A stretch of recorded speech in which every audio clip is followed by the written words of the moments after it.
وما أبرئ نفسي إن النفس لأمارة بالسوء إلا ما رحم ربي إن ربي غفور رحيم. మరియు నన్ను నేను ఈ నింద నుండి విముక్తి చేసుకోవడం లేదు. వాస్తవానికి మానవ ఆత్మ చెడు పాపం చేయటానికి పురికొల్పుతూ ఉంటుంది. నా ప్రభువు కరుణించినవాడు తప్ప. నిశ్చయంగా నా ప్రభువు క్షమాశీలుడు, అపార కరుణాప్రదాత. وقال الملك ائتوني به أستخلصه لنفسي فلما كلمه قال إنك اليوم لدينا مكين أمين. మరియు రాజు అన్నాడు, అతనిని నా వద్దకు తీసుకొని రండి, నేను అతనిని ప్రత్యేకంగా నా కొరకు నియమించుకుంటాను. యూసుఫ్ అతడితో మాట్లాడినప్పుడు రాజు అన్నాడు, నిశ్చయంగా నీవు ఈనాటి నుండి మా వద్ద ఉన్నత స్థానంలో నమ్మకం గల వ్యక్తిగా పరిగణింపబడతావు. قال اجعلني على خزائن الأرض إني حفيظ عليم. యూసుఫ్ అన్నాడు, నన్ను దేశపు కోశాగారాధికారిగా నియమించండి, నిశ్చయంగా నేను తెలివిగల మంచి రక్షకుడను. وكذلك مكنا ليوسف في الأرض يتبوأ منها حيث يشاء نصيب برحمتنا من نشاء ولا نضيع أجر المحسنين. మరియు ఈ విధంగా మేము యూసుఫ్కు భూమిపై అధికారమొసంగాము. దానితో అతను తన ఇష్ట ప్రకారం వ్యవహరించగలిగాడు. మేము కోరిన వారి మీద మా కారుణ్యాన్ని ధారపోస్తాము, మరియు మేము సజ్జనుల ప్రతిఫలాన్ని వ్యర్థం చేయము. وَلَأَجْرُ الْآخِرَةِ خَيْرٌ لِّلَّذِينَ آمَنُوا وَكَانُوا يَتَّقُونَ. మరియు విశ్వసించి భయభక్తులు గల వారికి పరలోక ప్రతిఫలమే ఎంతో ఉత్తమమైనది. وَجَاءَ إِخْوَةُ يُوسُفَ فَدَخَلُوا عَلَيْهِ فَعَرَفَهُمْ وَهُمْ لَهُ مُنكِرُونَ. మరియు యూసుఫ్, జోసెఫ్ సోదరులు వచ్చి అతని ముందు ప్రవేశించారు.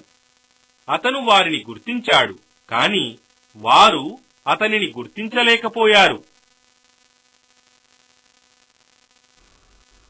وَلَمَّا جَهَّزَهُم بِجَهَازِهِمْ قَالَ ائْتُونِي بِأَخٍ لَّكُم مِّنْ أَبِيكُمْ أَلَا تَرَوْنَ أَنِّي أُوفِي الْكَيْلَ وَأَنَا خَيْرُ الْمُنزِلِينَ. మరియు అతను వారి సామాగ్రిని సిద్ధపరిచిన తరువాత వారితో అన్నాడు, మీ నాన్న కుమారుడైన మీ సోదరుణ్ణి మీరు మళ్లీ వచ్చేటప్పుడు నా వద్దకు తీసుకొని రండి. ఏమి, నేను ఏ విధంగా నిండుగా కొలచి ఇస్తున్నానో మీరు చూడటం లేదా? నిశ్చయంగా ఆతిథ్యం చేసే వారిలో నేను ఉత్తముడను. فَإِن لَّمْ تَأْتُونِي بِهِ فَلَا كَيْلَ لَكُمْ عِندِي وَلَا تَقْرَبُونَ. కాని మీరు అతనిని నా వద్దకు తీసుకొని రాకపోతే నా వద్ద మీకు ఎలాంటి ధాన్యం దొరకదు. అలాంటప్పుడు మీరు నా దరిదాపులకు కూడా రాకండి. قالوا سنراود عنه أباه وإنا لفاعلون. వారు ఇలా అన్నారు, మేము అతనిని గురించి అతని తండ్రిని ఒప్పించటానికి ప్రయత్నిస్తాము, మరియు మేము అలా తప్పకుండా చేస్తాము.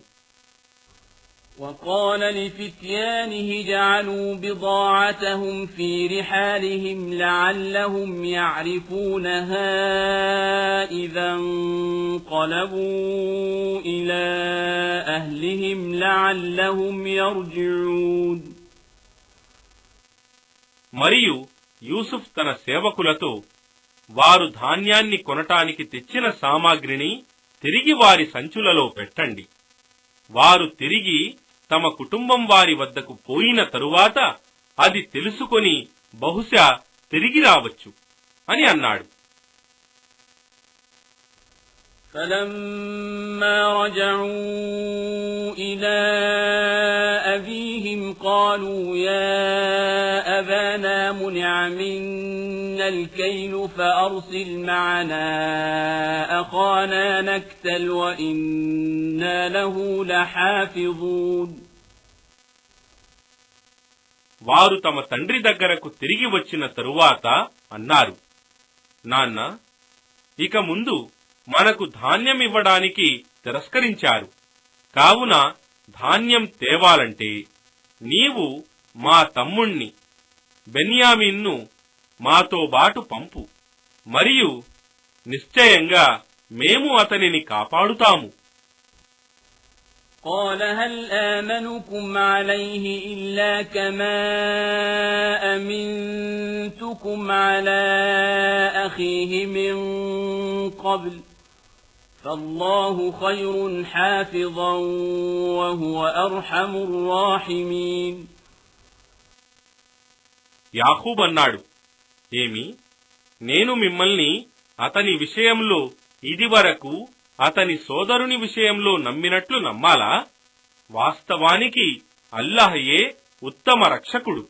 ఆయనే కరుణించే వారిలో అందరికంటే ఉత్తమమైన కారుణ్యమూర్తి.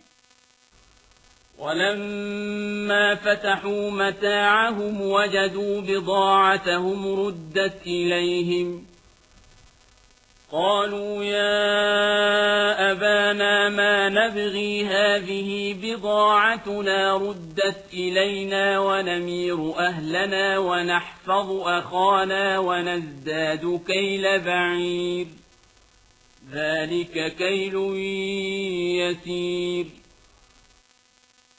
మరియు వారు తమ మూటలను విప్పగా తమ సొమ్ము కూడా తమకు తిరిగి ఇవ్వబడటాన్ని చూసి తమ తండ్రితో అన్నారు, నాన్న, చూడండి, ఇంకేం కావాలి?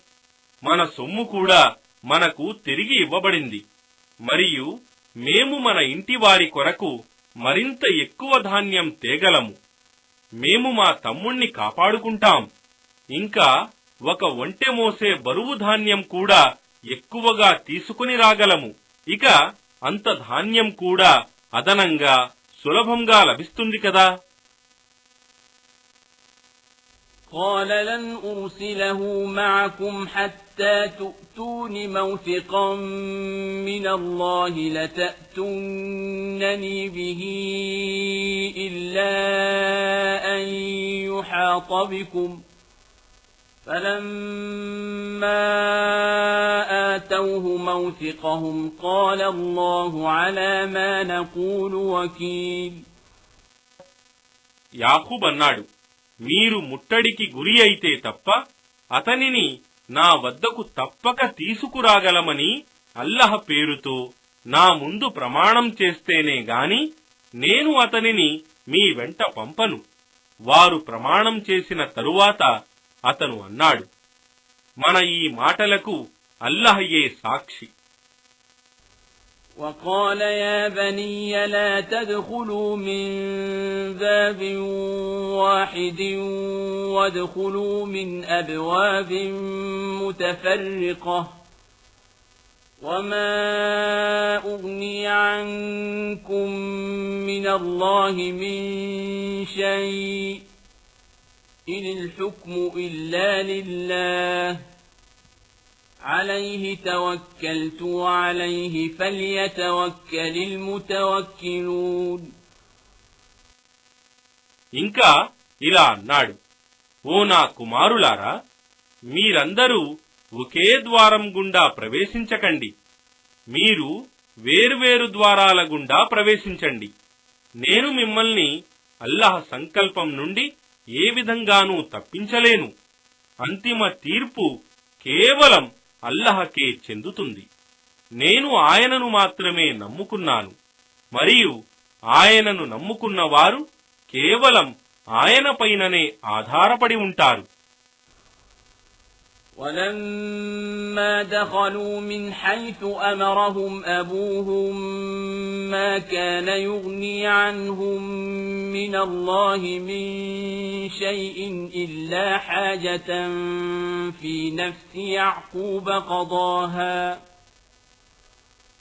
وإنه لذو علم لما علمناه ولكن أكثر الناس لا يعلمون. మరియు వారు తమ తండ్రి ఆజ్ఞ ప్రకారం ఆ నగరంలో వేరువేరు ద్వారాల గుండా ప్రవేశించారు. అది కేవలం యాకూబ్ మనస్సులోని కోరికను పూర్తి చేయటానికి మాత్రమే. కాని అల్లాహ్ సంకల్పం నుండి తప్పించుకోవటానికి వారికి ఏమాత్రమూ పనికిరాలేదు. మేము అతనికి నేర్పిన జ్ఞానం ప్రకారం అతను జ్ఞానవంతుడే, కాని చాలా మందికి తెలియదు. ولما دخلوا على يوسف آوى إليه أخاه قال إني أنا أخوك فلا تبتئس بما كانوا يعملون. మరియు వారు యూసుఫ్ వద్ద ప్రవేశించగా అతను తన సోదరుణ్ణి బెన్యామీన్ను తన దగ్గరికి తీసుకున్నాడు. అతనితో అన్నాడు, వాస్తవానికి నేనే నీ తప్పిపోయిన సోదరుడను. కావున వారు ఇంతవరకు చేస్తూ వచ్చిన పనులకు నీవు దుఃఖపడకు. فلما جهزهم بجهازهم جعل السقاية في رحل أخيه ثم أذن مؤذن أيتها العير إنكم لسارقون. వారికి వారి సామాగ్రి సిద్ధపరిచిన తరువాత తన సోదరుని జీను సంచిలో ఒక నీరు త్రాగే పాత్రను పెట్టాడు. ఆ పిదప ఒక ప్రకటించేవాడు ఇలా ప్రకటించాడు, ఓ బిడారు వారలారా, మీరు నిశ్చయంగా దొంగలు. قالوا وأقبلوا عليهم ماذا تفقدون. వారు యూసుఫ్ సోదరులు వారి వైపు తిరిగి ఇలా అన్నారు, మీ వస్తువు ఏదైనా పోయిందా? قالوا نفقد صواع الملك ولمن جاء به حمل بعير وأنا به زعيم. కార్యకర్తలు అన్నారు, రాజుగారి పాత్ర పోయింది, మరియు ఎవడు దానిని తీసుకొని వస్తాడో అతనికి ఒక ఒంటె బరువు ధాన్యం బహుమానంగా ఇవ్వబడుతుంది, మరియు నేను దానికి బాధ్యుణ్ణి. قالوا تالله لقد علمتم ما جئنا لنفسد في الأرض وما كنا سارقين.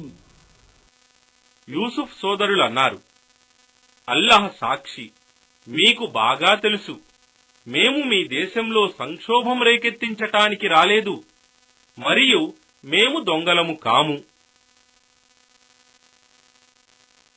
قالوا فما جزاؤه إن كنتم كاذبين. కార్యకర్తలన్నారు, మీరు అబద్ధమాడుతున్నారని తెలిస్తే దానికి శిక్ష ఏమిటి?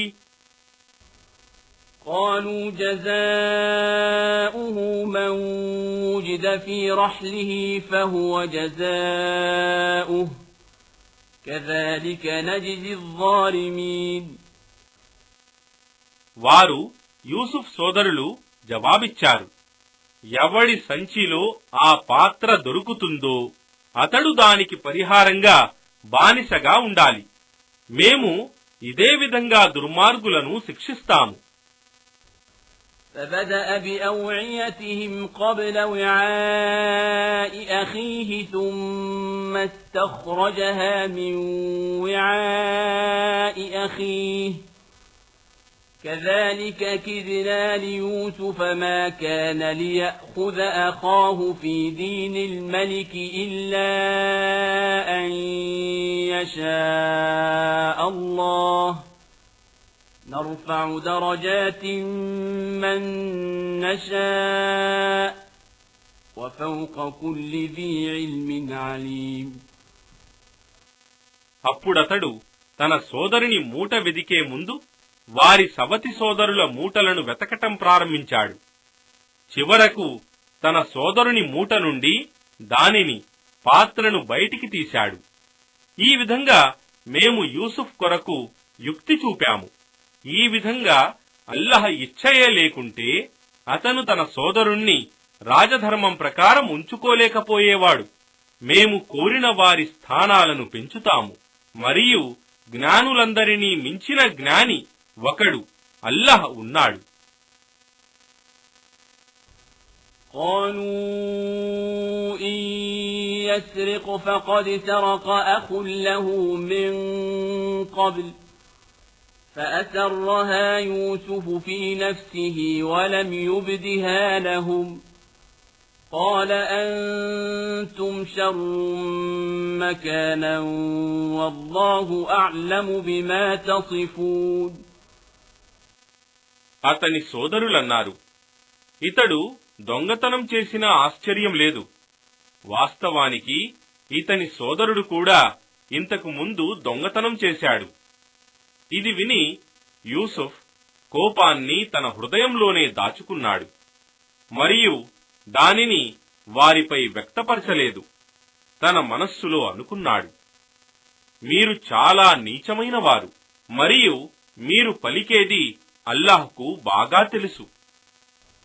قالوا يا أيها العزيز إن له أبا شيخا كبيرا فخذ أحدنا مكانه إنا نراك من المحسنين. వారన్నారు, ఓ సర్దార్ అజీజ్, వాస్తవానికి ఇతని తండ్రి చాలా ముసలివాడు. కావున ఇతనికి బదులుగా నీవు మాలో ఒకనిని ఉంచుకో. వాస్తవానికి మేము నిన్ను మేలు చేసేవానిగా చూస్తున్నాము. قال معاذ الله أن نأخذ إلا من وجدنا متاعنا عنده إنا إذا لظالمون. అతను అన్నాడు, అల్లాహ్ నన్ను రక్షించుగాక. మా సొమ్ము ఎవరి వద్ద దొరికిందో అతనిని విడిచి మరొకనిని మేమెలా పట్టుకోగలము? ఒకవేళ అలా చేస్తే నిశ్చయంగా మేము దుర్మార్గులమవుతాము.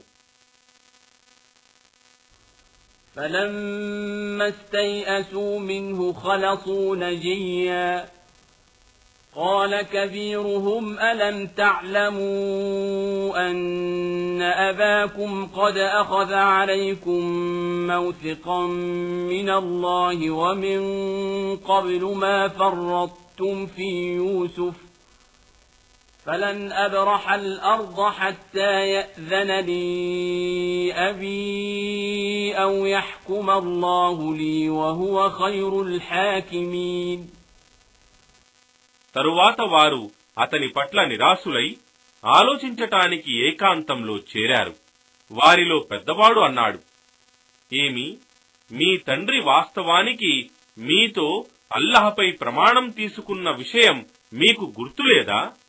మరియు ఇంతకు పూర్వం మీరు యూసుఫ్ విషయంలో కూడా మాట తప్పారు కదా. కావున నేను నా తండ్రి నాకు అనుమతి ఇవ్వనంత వరకు లేదా అల్లాహ్ నా గురించి తీర్పు చేయనంత వరకు నేను ఈ దేశాన్ని వదలను. మరియు ఆయనే తీర్పు చేసే వారిలో అత్యుత్తముడు. ارجعوا إلى أبيكم فقولوا يا أبانا إن ابنك سرق وما شهدنا إلا بما علمنا وما كنا للغيب حافظين. ఇంకా ఇలా అన్నాడు, మీరు మీ నాన్న దగ్గరికి పోయి అతనితో ఇలా చెప్పండి, నాన్న, వాస్తవానికి నీ కుమారుడు దొంగతనం చేశాడు. మేము అతనిని దొంగతనం చేస్తూ ఉండగా చూడలేదు. మాకు తెలిసిందే మేము చెబుతున్నాము. మరియు వాస్తవానికి రహస్యంగా జరిగే దానిని మేము చూడలేము కదా. واسأل القرية التي كنا فيها والعير التي أقبلنا فيها وإنا لصادقون.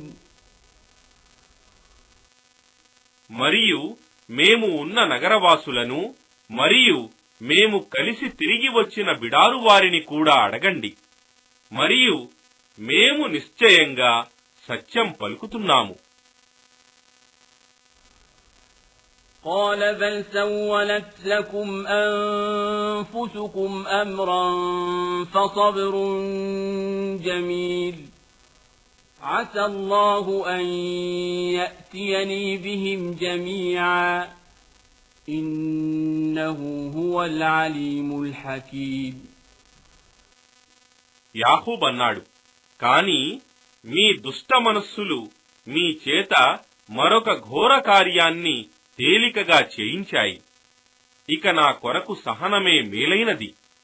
ఇక అల్లాహయే వారందరినీ నా వద్దకు తీసుకురావచ్చు. నిశ్చయంగా ఆయనే సర్వజ్ఞుడు, మహావివేకవంతుడు. وتولى عنهم وقال يا أسفا على يوسف وابيضت عيناه من الحزن فهو كظيم.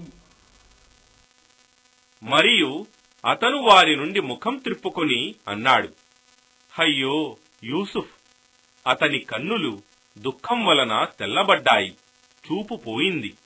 అయినా అతను దానిని వెలిబుచ్చకుండా అణచుకున్నాడు. قالوا تالله تفتأ تذكر يوسف حتى تكون حرضا أو تكون من الهالكين. అతని కుమారులన్నారు, అల్లహ తోడు, నీవు వ్యాధితో కృశించిపోయే వరకో లేదా నశించిపోయే వరకో యూసుఫ్ను జ్ఞాపకం చేసుకోవటం మానవు. قال إنما أشكو بثي وحزني إلى الله وأعلم من الله ما لا تعلمون. యాకూబ్ అన్నాడు, వాస్తవానికి నా ఆవేదనను మరియు నా దుఃఖాన్ని నేను కేవలం అల్లహతో మాత్రమే మొరపెట్టుకోగలను. మరియు మీకు తెలియనిది నాకు అల్లహ ద్వారా తెలుస్తుంది. يا بني يذهبوا فتحسسوا من يوسف وأخيه ولا تيأسوا من روح الله إنه لا ييأس من روح الله إلا القوم الكافرون. నా కుమారులారా, మీరు పోయి యూసుఫ్ను మరియు అతని సోదరుణ్ణి గురించి దర్యాప్తు చేయండి. మరియు అల్లహ అనుగ్రహం పట్ల నిరాశ చెందకండి. నిశ్చయంగా సత్య తిరస్కార జాతికి చెందిన వారు తప్ప ఇతరులు అల్లహ అనుగ్రహం పట్ల నిరాశ చెందరు. فلما دخلوا عليه قالوا يا أيها العزيز مسنا وأهلنا الضر وجئنا ببضاعة مزجاة فأوف لنا الكيل وتصدق علينا إن الله يجزي المتصدقين. వారు అతని యూసుఫ్ దగ్గరకు మరల వచ్చి అన్నారు, ఓ సర్దార్ అజీజ్, మేము మా కుటుంబం వారు చాలా ఇబ్బందులకు గురి అయ్యాము. మరియు మేము చాలా తక్కువ సామాగ్రి తెచ్చాము, కాని మాకు పూర్తి సామాగ్రిని, ధాన్యాన్ని దానధర్మ రూపంలోనైనా సరే ఇవ్వండి. నిశ్చయంగా అల్లాహ్ దానధర్మాలు చేసేవారికి మంచి ప్రతిఫలమిస్తాడు.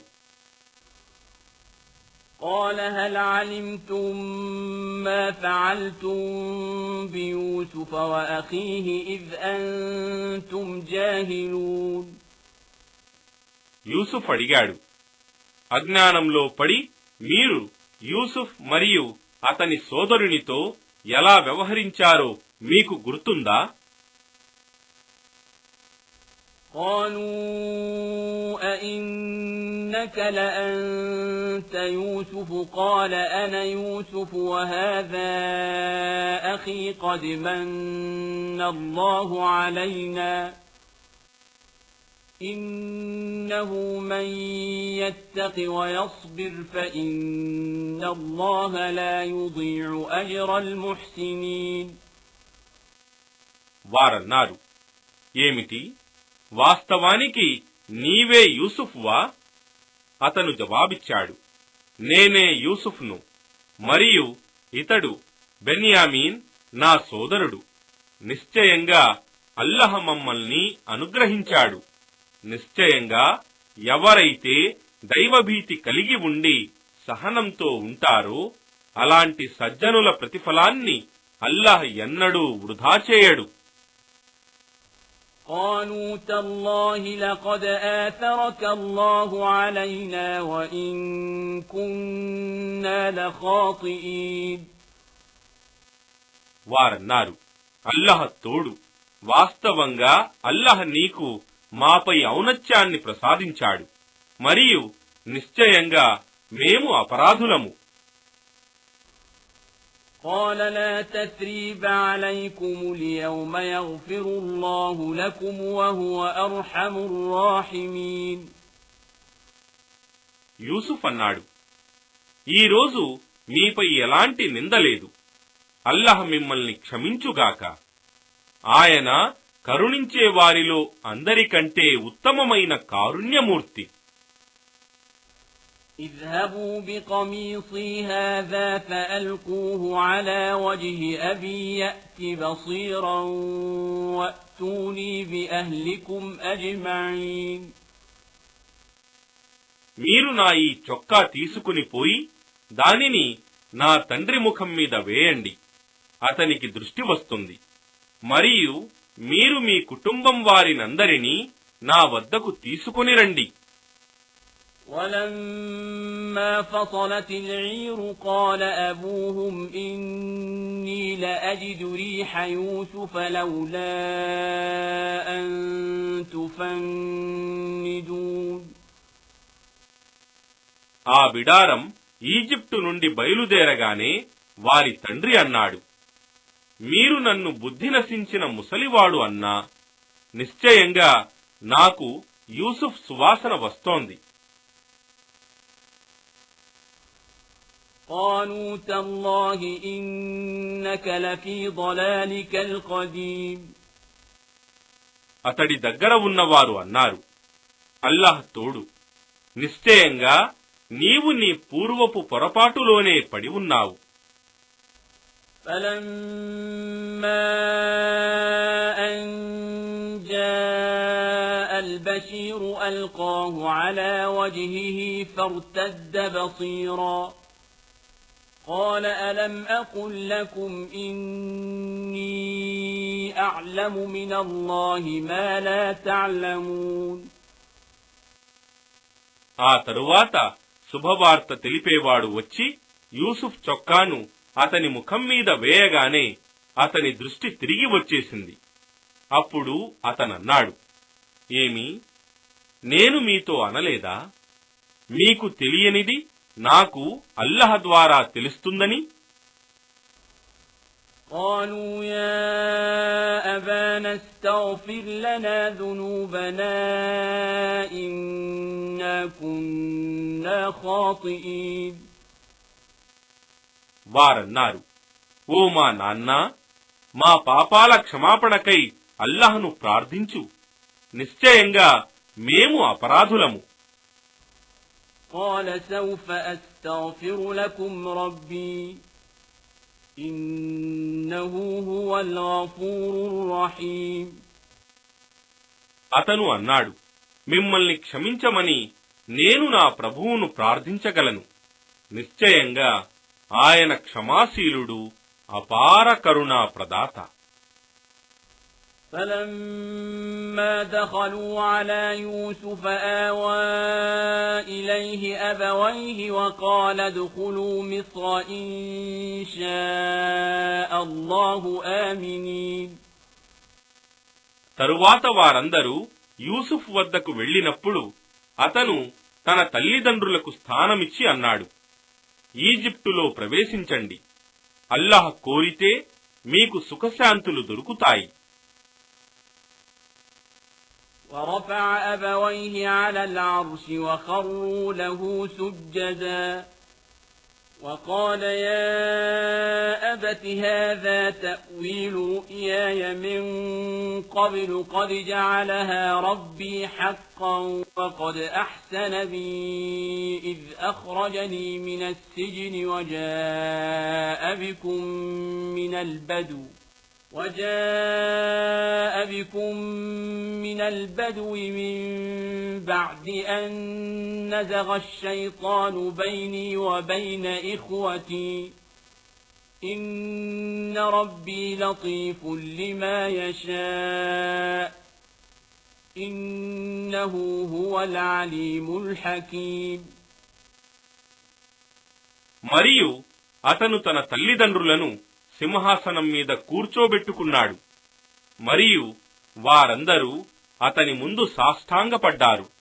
మరియు యూసుఫ్ అన్నాడు, ఓ నా తండ్రి, నేను పూర్వం కన్న కల యొక్క భావం ఇదే కదా. నా ప్రభువు వాస్తవంగా దానిని సత్యం చేసి చూపాడు. మరియు వాస్తవంగా నన్ను చెరసాల నుండి బయటికి తీసి కూడా నాకు ఎంతో మేలు చేశాడు. నాకు మరియు నా సోదరుల మధ్య శైతాను విరోధం కలిగించిన తరువాత ఇప్పుడు మిమ్మల్ని ఎడారి నుండి ఇక్కడకు తెచ్చాడు. నిశ్చయంగా నా ప్రభువు సూక్ష్మగ్రాహి, తాను కోరినది యుక్తితో నెరవేర్చుతాడు. నిశ్చయంగా ఆయన సర్వజ్ఞుడు, మహావివేకవంతుడు. رب قد آتيتني من الملك وعلمتني من تأويل الأحاديث فاطر السماوات والأرض أنت ولي في الدنيا والآخرة توفني مسلما وألحقني بالصالحين. ఓ నా ప్రభూ, నీవు నాకు వాస్తవంగా రాజ్యాధికారాన్ని ప్రసాదించావు. మరియు నాకు స్వప్న నిర్వచన జ్ఞానాన్ని కూడా ప్రసాదించావు. నీవే భూమి ఆకాశాలకు మూలాధారుడవు. మరియు ఇహపరలోకాలలో నీవే నా సంరక్షకుడవు. నీకు విధేయునిగా ముస్లింగా ఉన్న స్థితిలోనే నన్ను మరణింపజేయి. మరియు నన్ను సద్వర్తనులలో కలుపు. ذلك من أنباء الغيب نوحيه إليك وما كنت لديهم إذ أجمعوا أمرهم وهم يمكرون. ఓ ప్రవక్త, మేము నీకు దివ్యజ్ఞానం వహీ ద్వారా అవతరింపజేసిన ఈ గాథ అగోచర విషయాలలోనిది. ఎందుకంటే వారందరూ కలిసి కుట్రలు పన్ని నిర్ణయాలు చేసినప్పుడు నీవు అక్కడ వారితో బాటు లేవు. وما أكثر الناس ولو حرصت بمؤمنين. మరియు నీవు ఎంత కోరినా వీరిలో చాలా మంది విశ్వసించేవారు కారు. وما تسألهم عليه من أجر إن هو إلا ذكر للعالمين. మరియు నీవు వారిని దీని హితబోధ కొరకు ఎలాంటి ప్రతిఫలాన్ని అడగటం లేదు. ఇది సర్వలోకాల వారికి కేవలం ఒక హితబోధ మాత్రమే. وكأين من آية في السماوات والأرض يمرون عليها وهم عنها معرضون. మరియు ఆకాశాలలో మరియు భూమిలో ఎన్ని సూచనలను వారు చూస్తూ ఉన్నారు, అయినా వారు వాటిని గమనించలేక వాటి నుండి ముఖం త్రిప్పుకుంటున్నారు. وما يؤمن أكثرهم بالله إلا وهم مشركون. మరియు వారిలో చాలా మంది అల్లాహ్ను విశ్వసించి కూడా ఆయనకు సాటి కల్పించేవారున్నారు. أفأمنوا أن تأتيهم غاشية من عذاب الله أو تأتيهم الساعة بغتة وهم لا يشعرون. ఏమిటి, అల్లాహ్ శిక్ష తమను క్రమ్ముకోకుండా వారు సురక్షితంగా ఉండగలరని వారు భావిస్తున్నారా? లేదా వారికి తెలియకుండానే అకస్మాత్తుగా అంతిమ ఘడియ రాదని వారు భావిస్తున్నారా? قل هذه سبيلي أدعو إلى الله على بصيرة أنا ومن اتبعني وسبحان الله وما أنا من المشركين. వారితో అను, ఇదే నా మార్గం, నేను మరియు నన్ను అనుసరించేవారు నిశ్చిత జ్ఞానంతో మిమ్మల్ని అల్లాహ్ వైపునకు పిలుస్తున్నాము. మరియు అల్లాహ్ సర్వలోపాలకు అతీతుడు, మరియు నేను ఆయనకు సాటి కల్పించే వారిలోని వాడను కాను.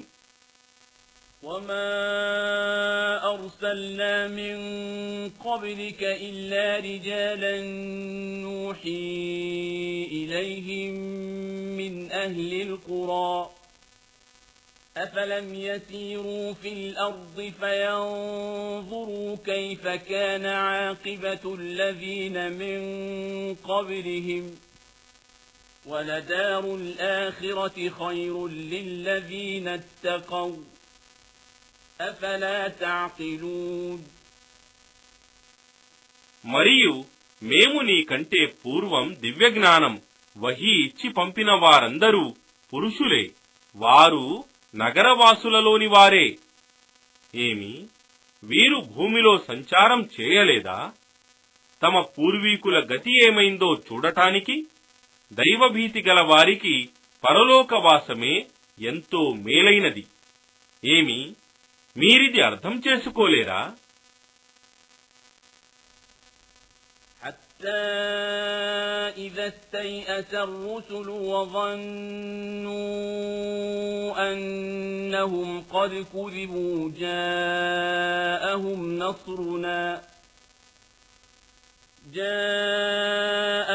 نصرنا فنجي من نشاء ولا يرد بأسنا عن القوم المجرمين. తుదకు ప్రవక్తలు నిరాశులయ్యారు, మరియు వారు వాస్తవానికి ప్రజల ద్వారా అబద్ధీకులని తిరస్కరించబడ్డారని భావించినప్పుడు వారికి ప్రవక్తలకు మా సహాయం లభించింది. కాబట్టి మేము కోరిన వాడు రక్షించబడ్డాడు, మరియు మా శిక్ష అపరాధులైన జాతి వారిపై నుండి తొలగింపబడదు. لقد كان في قصصهم عبرة لأولي الألباب ما كان حديثا يفترى ولكن تصديق الذي بين يديه وتفصيل كل شيء وهدى ورحمة لقوم يؤمنون. వాస్తవానికి వారి గాథలలో బుద్ధిమంతులకు గుణపాఠముంది.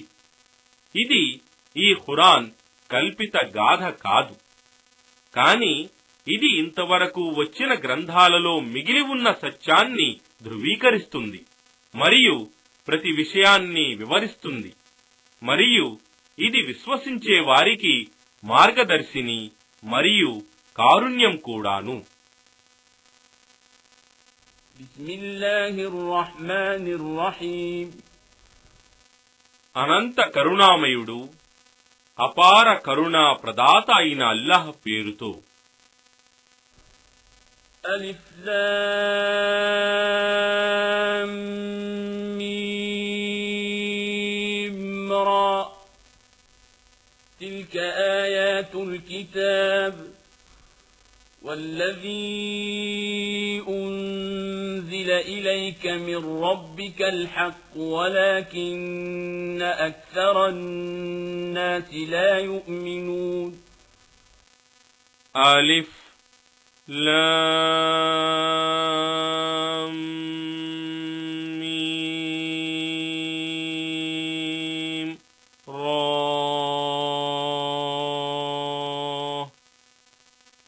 ఇవి ఈ గ్రంథ ఖురాన్ ఆయతులు మరియు ఇది నీ ప్రభువు తరఫు నుండి నీపై అవతరింపజేయబడిన సత్యం. అయినా చాలా మంది విశ్వసించటం లేదు.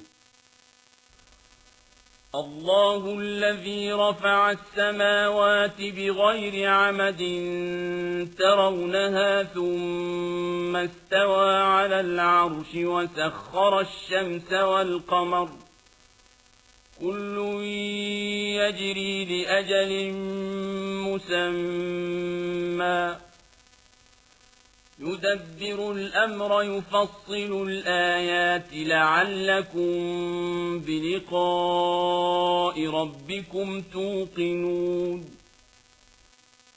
మీరు చూస్తున్నారు కదా, ఆకాశాలను స్తంభాలు లేకుండా నిలిపిన ఆయన అల్లాహయే. ఆ తరువాత ఆయన తన సింహాసనాన్ని అర్ష్ను అధిష్ఠించాడు మరియు ఆయన సూర్య చంద్రులను తన నియమానికి బద్ధులుగా చేశాడు. ప్రతి ఒక్కటి తన నిర్ణీత కాలంలో తన పరిధిలో పయనిస్తూ ఉంటుంది. ఆయన అన్ని వ్యవహారాలను నడిపిస్తూ తన సూచనలను వివరిస్తున్నాడు.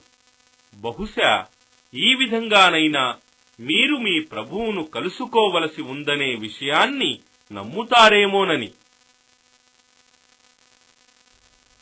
وهو الذي مد الأرض وجعل فيها رواسي وأنهارا ومن كل الثمرات جعل فيها زوجين اثنين ومن كل الثمرات جعل فيها زوجين اثنين يغشي الليل النهار إن في ذلك لآيات لقوم يتفكرون. మరియు ఆయనే భూమిని విశాలంగా చేసి దానిలో స్థిరమైన పర్వతాలను మరియు నదులను నెలకొల్పాడు.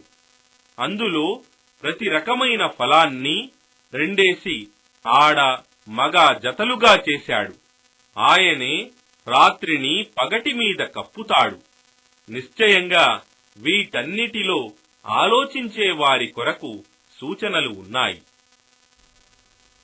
وفي الأرض قطع متجاورات وجنات من أعناب وزرع ونخيل صنوان وغير صنوان يسقى بماء واحد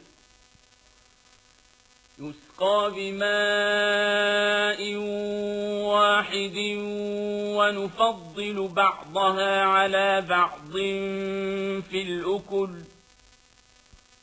إن في ذلك لآيات لقوم يعقلون.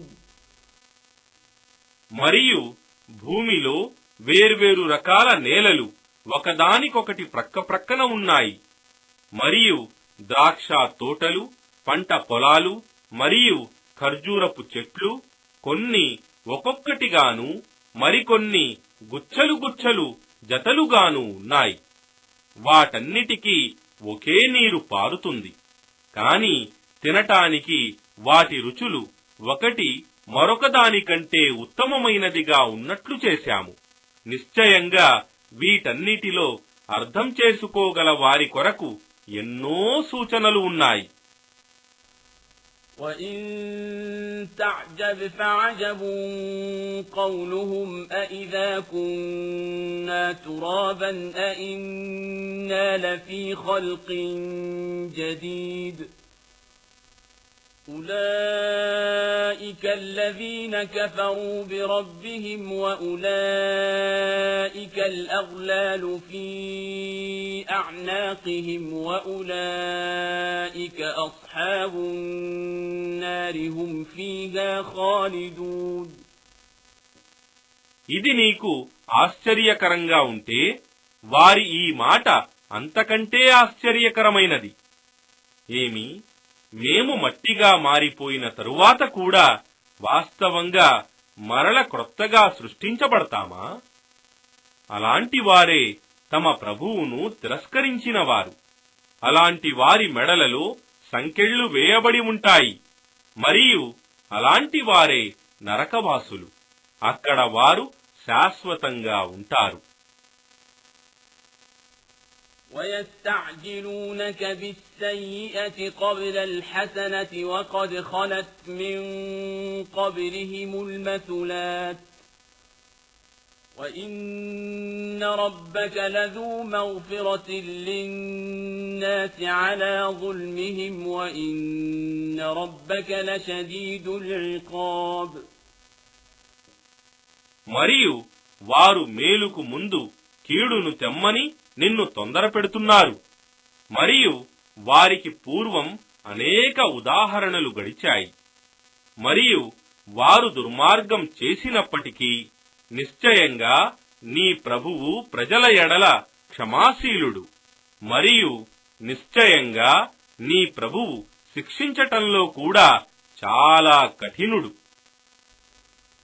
وَيَقُولُ الَّذِينَ كَفَرُوا لَوْلَا أُنزِلَ عَلَيْهِ آيَةٌ مِّن رَّبِّهِ إِنَّمَا أَنتَ مُنذِرٌ وَلِكُلِّ قَوْمٍ هَادٍ.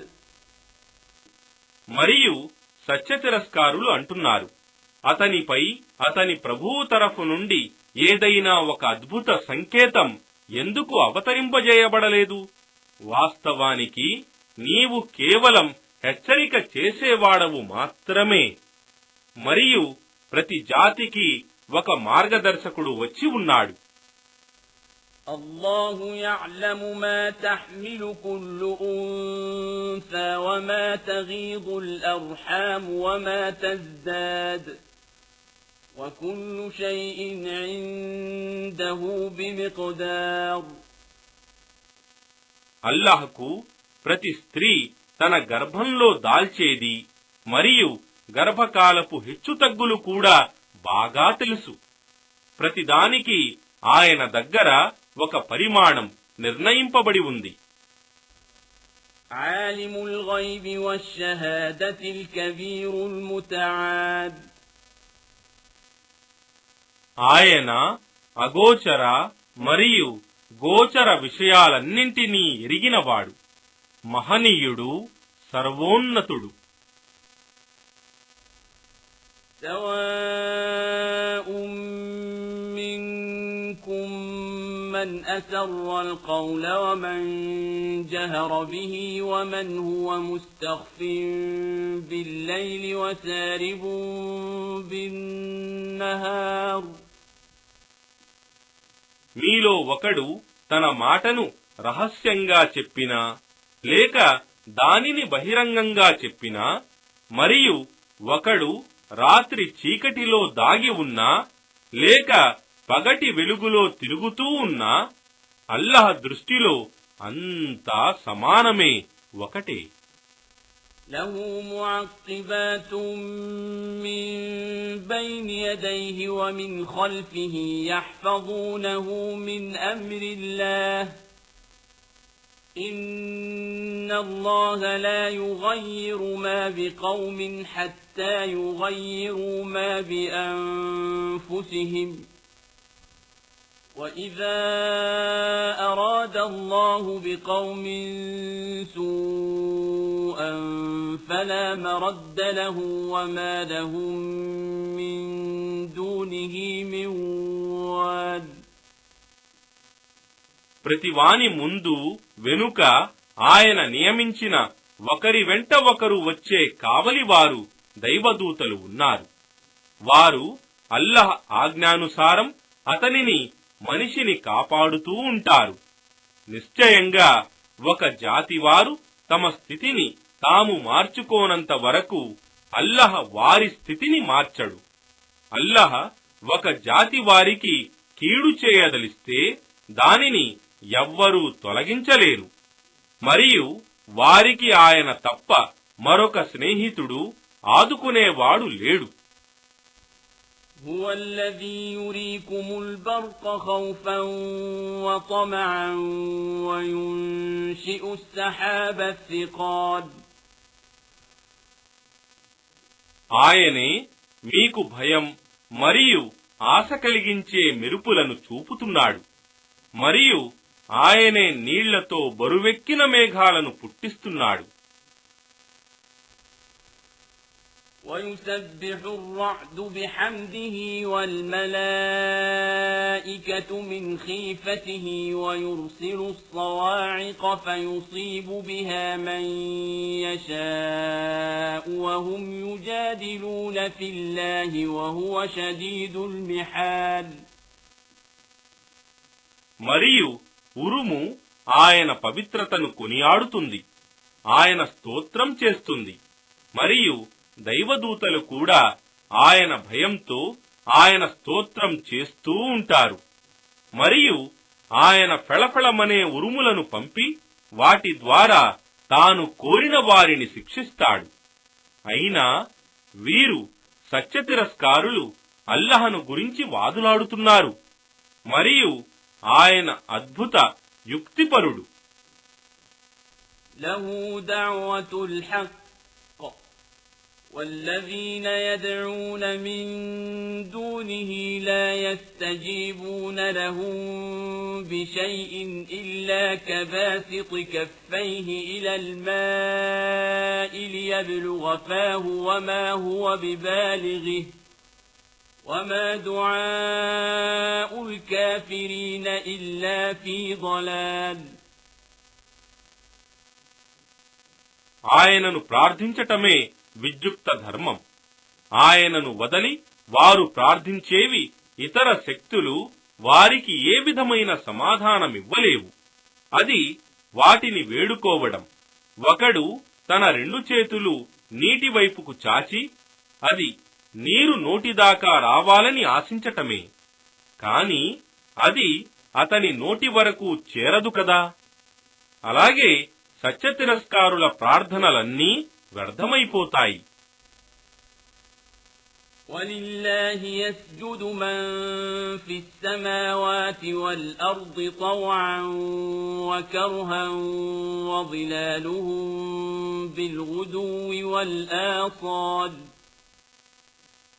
మరియు భూమ్యాకాశాలలో ఉన్న ప్రతి వస్తువు ఇష్టంగానూ అయిష్టంగానూ అల్లహకు సాష్టాంగం సజదా చేస్తూ ఉంటుంది. మరియు వాటి నీడలు కూడా ఉదయం మరియు సాయంత్రం సాష్టాంగం చేస్తూ ఉంటాయి. قُلْ مَنْ رَبُّ السَّمَاوَاتِ وَالْأَرْضِ قُلِ اللَّهُ قُلْ أَفَاتَّخَذْتُم مِّن دُونِهِ أَوْلِيَاءَ لَا يَمْلِكُونَ لِأَنفُسِهِمْ نَفْعًا وَلَا ضَرًّا قُلْ هَلْ يَسْتَوِي الْأَعْمَى وَالْبَصِيرُ أَمْ هَلْ تَسْتَوِي الظُّلُمَاتُ وَالنُّورُ أَمْ جَعَلُوا لِلَّهِ شُرَكَاءَ خَلَقُوا كَخَلْقِهِ فَتَشَابَهَ الْخَلْقُ عَلَيْهِمْ قُلِ اللَّهُ خَالِقُ كُلِّ شَيْءٍ وَهُوَ الْوَاحِدُ الْقَهَّارُ. ఇలా అడుగు, భూమి ఆకాశాలకు ప్రభువు ఎవరు? నీవే ఇలా జవాబివ్వు, అల్లాహ్. తరువాత ఇలా అను, అయితే మీరు ఆయనను వదలి తమకు తాము మేలుగాని కీడుగాని చేసుకోలేని వారిని మీకు సహాయకులుగా సంరక్షకులుగా ఎన్నుకుంటారా? ఇంకా ఇలా అడుగు, ఏమి గ్రుడ్డివాడు మరియు చూడగలిగేవాడు సమానులు కాగలరా? లేక అంధకారాలు మరియు వెలుగు సమానమేనా? లేక వారు అల్లాహకు సాటి కల్పించిన వారు కూడా అల్లాహ్ సృష్టించినట్లు ఏమైనా సృష్టించారా? అందువలన సృష్టి విషయంలో వారికి సందేహం కలిగిందా? వారితో అను, అల్లాహయే ప్రతిదానికి సృష్టికర్త మరియు ఆయన అద్వితీయుడు, ప్రబలుడు, తన సృష్టిపై సంపూర్ణ అధికారం గలవాడు. أنزل من السماء ماء فسالت أودية بقدرها فاحتمل السيل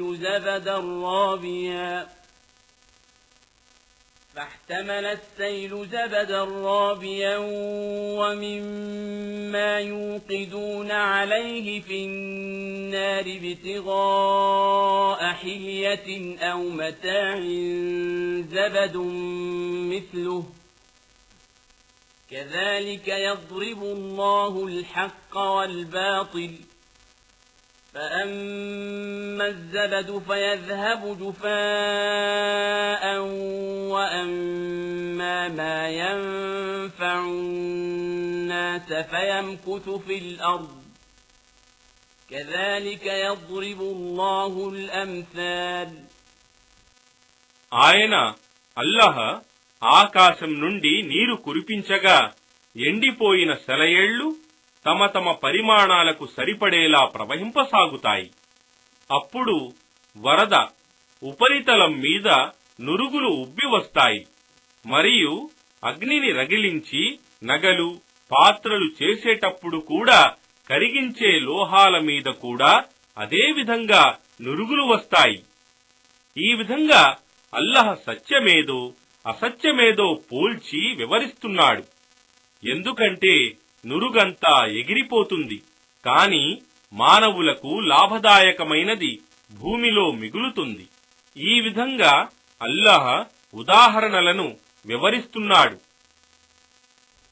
للذين استجابوا لربهم الحسنى والذين لم يستجيبوا له لو أن لهم ما في الأرض جميعا ومثله معه لافتدوا به أولئك لهم سوء الحساب ومأواهم جهنم وبئس المهاد.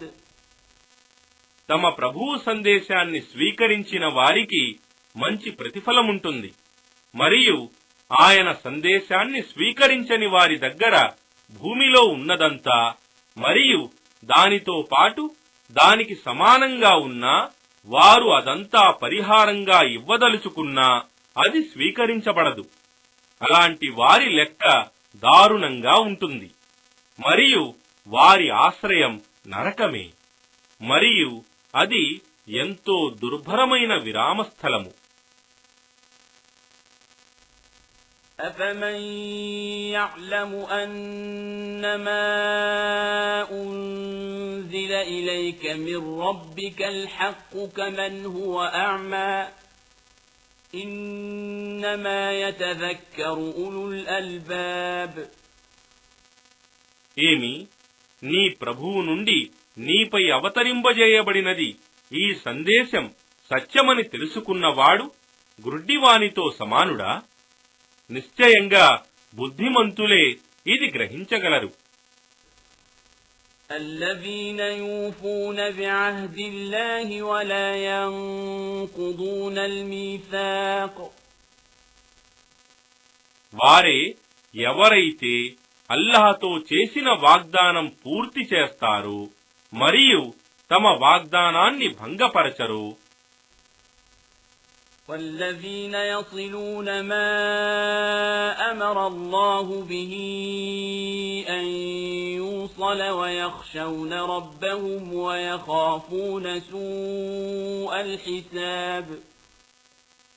మరియు ఎవరైతే అల్లాహ్ కలుపమని ఆజ్ఞాపించిన వాటిని కలుపుతారో మరియు తమ ప్రభువుకు భయపడుతారో మరియు దారుణంగా తీసుకోబడే లెక్కకు భయపడుతారు. والذين صبروا ابتغاء وجه ربهم وأقاموا الصلاة وأنفقوا مما رزقناهم سرا وعلانية ويدرؤون بالحسنة السيئة أولئك لهم عقبى الدار. మరియు ఎవరైతే తమ ప్రభువు ప్రీతి కొరకు సహనం వహించి మరియు నమాజు స్థాపించి మరియు మేము ప్రసాదించిన ఉపాధి నుండి రహస్యంగా మరియు బహిరంగంగా అల్లాహ్ మార్గంలో ఖర్చు చేస్తూ చెడును మంచి ద్వారా పారద్రోలుతూ ఉంటారు, అలాంటి వారికే ఉత్తమ పరలోక గృహం ప్రతిఫలంగా ఉంటుంది.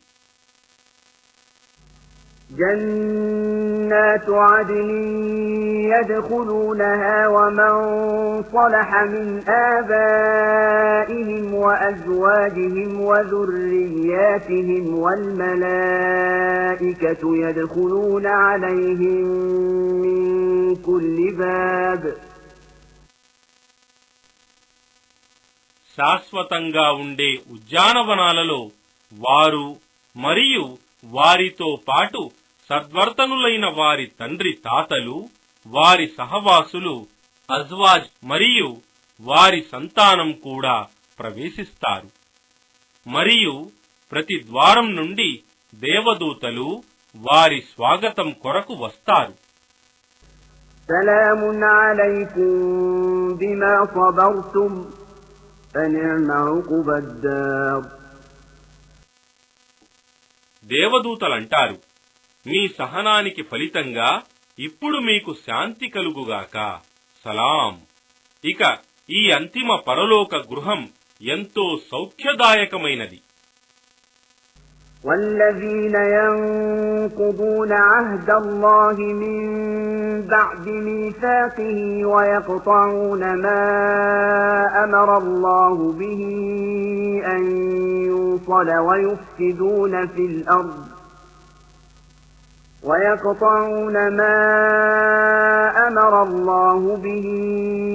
أن يوصل ويفسدون في الأرض أولئك لهم اللعنة ولهم سوء الدار.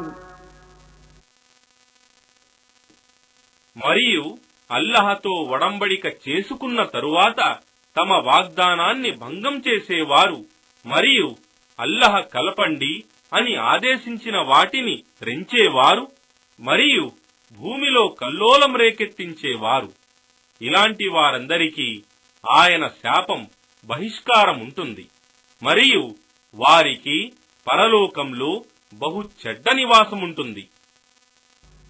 الله يبسط الرزق لمن يشاء ويقدر وفرحوا بالحياة الدنيا وما الحياة الدنيا في الآخرة إلا متاع.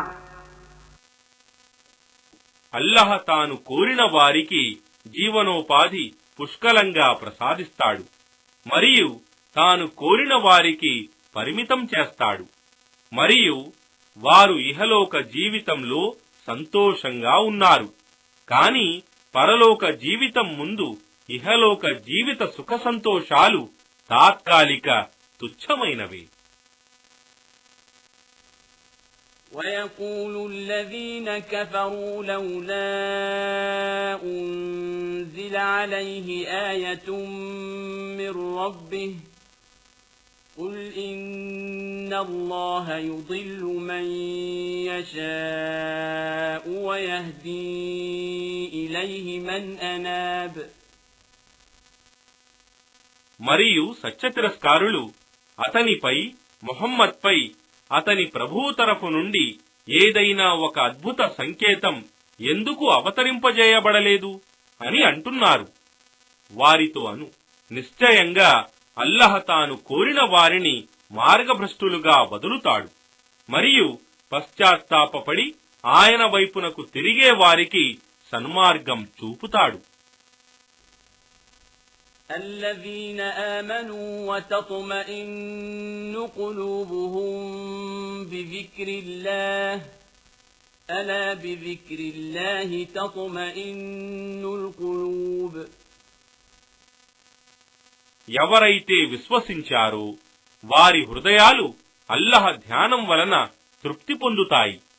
జాగ్రత్తగా వినండి, కేవలం అల్లహ ధ్యానమే, స్మరణయే హృదయాలకు తృప్తినిస్తుంది. الذين آمنوا وعملوا الصالحات طوبى لهم وحسن مآب. విశ్వసించి సత్కార్యాలు చేసేవారికి ఇహలోకంలో ఆనందం, సర్వ సుఖాలు మరియు పరలోకంలో మంచి గమ్యస్థానముంటాయి. كذلك أرسلناك في أمة قد خلت من قبلها لتتلو عليهم الذي أوحينا إليك وهم يكفرون بالرحمن قل هو ربي لا إله إلا هو عليه توكلت وإليه متاب. అందుకే ఓ ముహమ్మద్, మేము నిన్ను ఒక సమాజం వారి వద్దకు పంపాము. వాస్తవానికి వారికి పూర్వం ఎన్నో సమాజాలు గతించాయి. నీవు నీపై మేము అవతరింపజేసిన దివ్య జ్ఞానం వారికి వినిపించటానికి. ఎందుకంటే వారు తమ కరుణామయుణ్ణి తిరస్కరిస్తున్నారు. వారితో అను, ఆయనే నా ప్రభువు, ఆయన తప్ప మరొక ఆరాధ్యుడు లేడు. నేను ఆయననే నమ్ముకున్నాను మరియు ఆయన వైపునకే నేను పశ్చాత్తాపంతో మరలిపోవలసి ఉన్నది.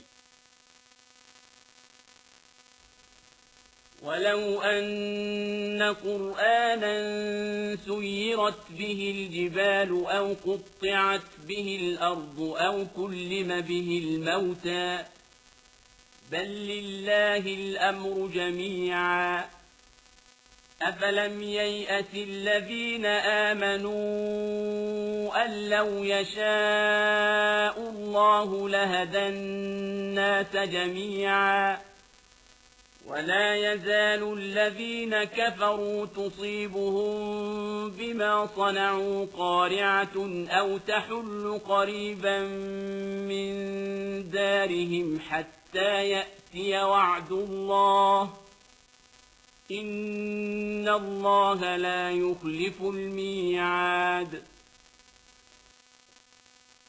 మరియు నిశ్చయంగా ఖురానును పఠించటం వలన కొండలు కదిలింపబడినా లేదా దానివల్ల భూమి చీల్చబడినా లేదా దానివల్ల మృతులు మాట్లాడేటట్లు చేయబడినా అవిశ్వాసులు దానిని విశ్వసించరు. వాస్తవానికి సర్వ నిర్ణయాల అధికారం కేవలం అల్లహకే చెందుతుంది.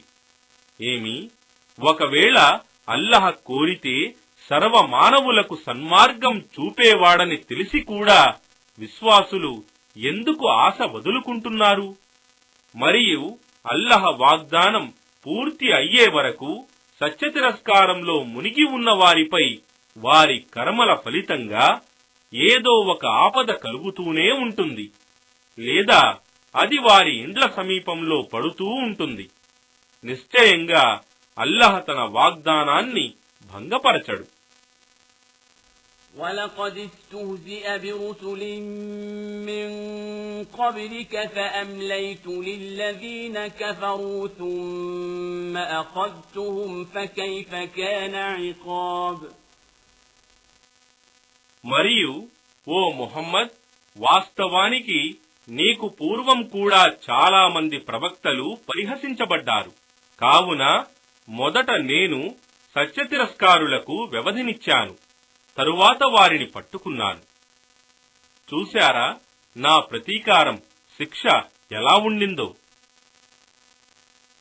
أفمن هو قائم على كل نفس بما كسبت وجعلوا لله شركاء قل سموهم أم تنبئونه بما لا يعلم في الأرض أم بظاهر من القول بل زين للذين كفروا مكرهم وصدوا عن السبيل ومن يضلل الله فما له من هاد.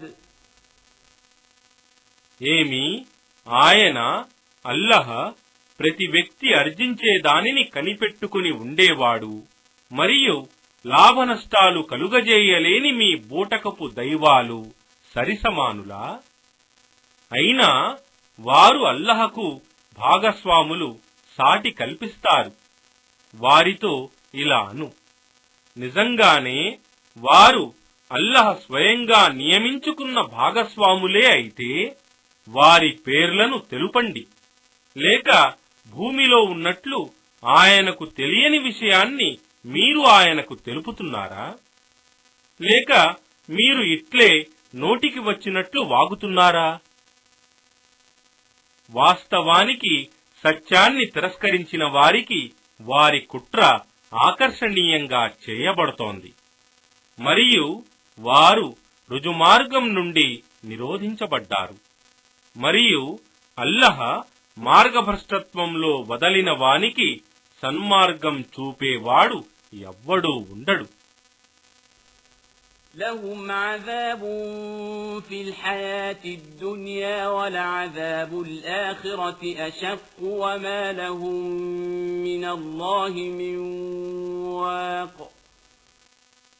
వారికి ఇహలోక జీవితంలో శిక్ష ఉంది మరియు వారి పరలోక జీవిత శిక్ష ఎంతో కఠినమైనది మరియు వారిని అల్లహ శిక్ష నుండి రక్షించేవాడు ఎవ్వడూ ఉండడు. مثل الجنة التي وعد المتقون تجري من تحتها الأنهار أكلها دائم وظلها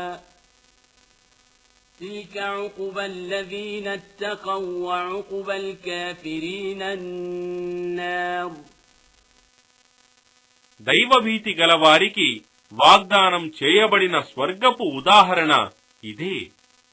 దాని క్రింద సెలయేళ్లు పారుతూ ఉంటాయి. దాని ఫలాలు మరియు నీడ సదా ఉంటాయి. దైవభీతి గలవారి అంతిమ ఫలితం ఇదే. మరియు సత్యతిరస్కారుల అంతిమ ఫలితం నరకాగ్నియే.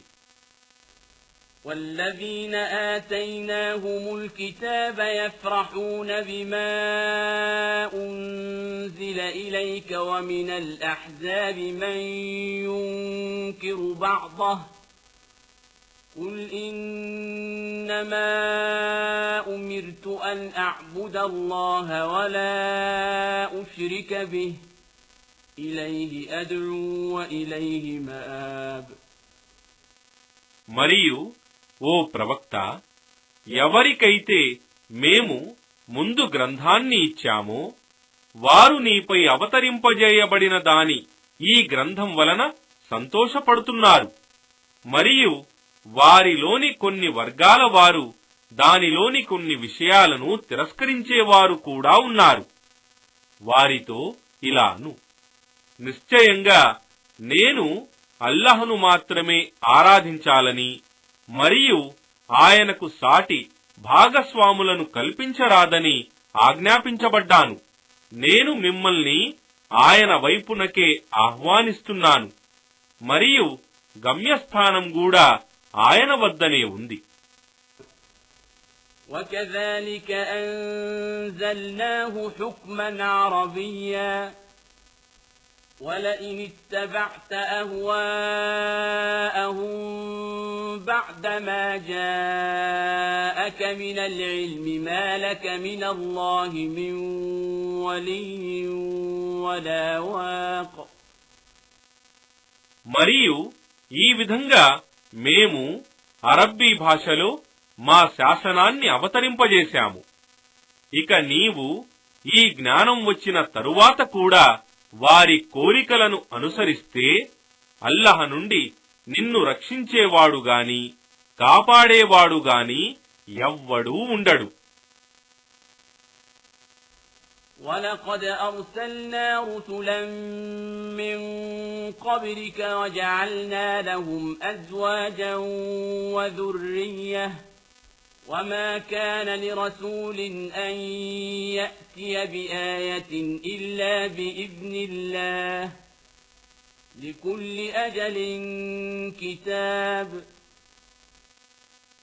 మరియు ఓ ముహమ్మద్, వాస్తవానికి మేము నీకు పూర్వం అనేక ప్రవక్తలను పంపాము మరియు వారికి భార్యా పిల్లలను ప్రసాదించాము. అల్లహ్ అనుమతి లేకుండా ఏ అద్భుత సంకేతాన్ని స్వయంగా తెచ్చి చూపే శక్తి ఏ ప్రవక్తకూ లేదు. ప్రతి వాగ్దానానికి విషయానికి వ్రాయబడిన ఒక ఆదేశం, శాసనముంది. يَمْحُو اللَّهُ مَا يَشَاءُ وَيُثْبِتُ وَعِندَهُ أُمُّ الْكِتَابِ. అల్లహ తాను కోరిన దానిని రద్దు చేస్తాడు మరియు తాను కోరిన దానిని స్థిరపరుస్తాడు. మరియు మాతృ గ్రంథం ఉమ్ముల్ కితాబ్ ఆయన దగ్గరే ఉంది. وَإِمَّا نُرِيَنَّكَ بَعْضَ الَّذِي نَعِدُهُمْ أَوْ نَتَوَفَّيَنَّكَ فَإِنَّمَا عَلَيْكَ الْبَلَاغُ وَعَلَيْنَا الْحِسَابُ. మరియు ఓ ప్రవక్త, మేము వారికి చేసిన వాగ్దానాలలో కొన్నింటిని నీకు చూపినా లేదా వాటిని చూపక ముందు నిన్ను మరణింపజేసినా నీ బాధ్యత కేవలం మా సందేశాన్ని అందజేయటమే మరియు లెక్క తీసుకోవటం కేవలం మా పని. أَوَلَمْ يَرَوْا أَنَّا نَأْتِي الْأَرْضَ نَنقُصُهَا مِنْ أَطْرَافِهَا وَاللَّهُ يَحْكُمُ لَا مُعَقِّبَ لِحُكْمِهِ وَهُوَ سَرِيعُ الْحِسَابِ. ఏమి, వాస్తవానికి మేము భూమిని అన్ని వైపుల నుండి తగ్గిస్తూ వస్తున్నామనేది వారు చూడటం లేదా? మరియు అల్లహయే ఆజ్ఞ ఇస్తాడు. ఆయన ఆజ్ఞను మార్చేవాడు ఎవ్వడూ లేడు.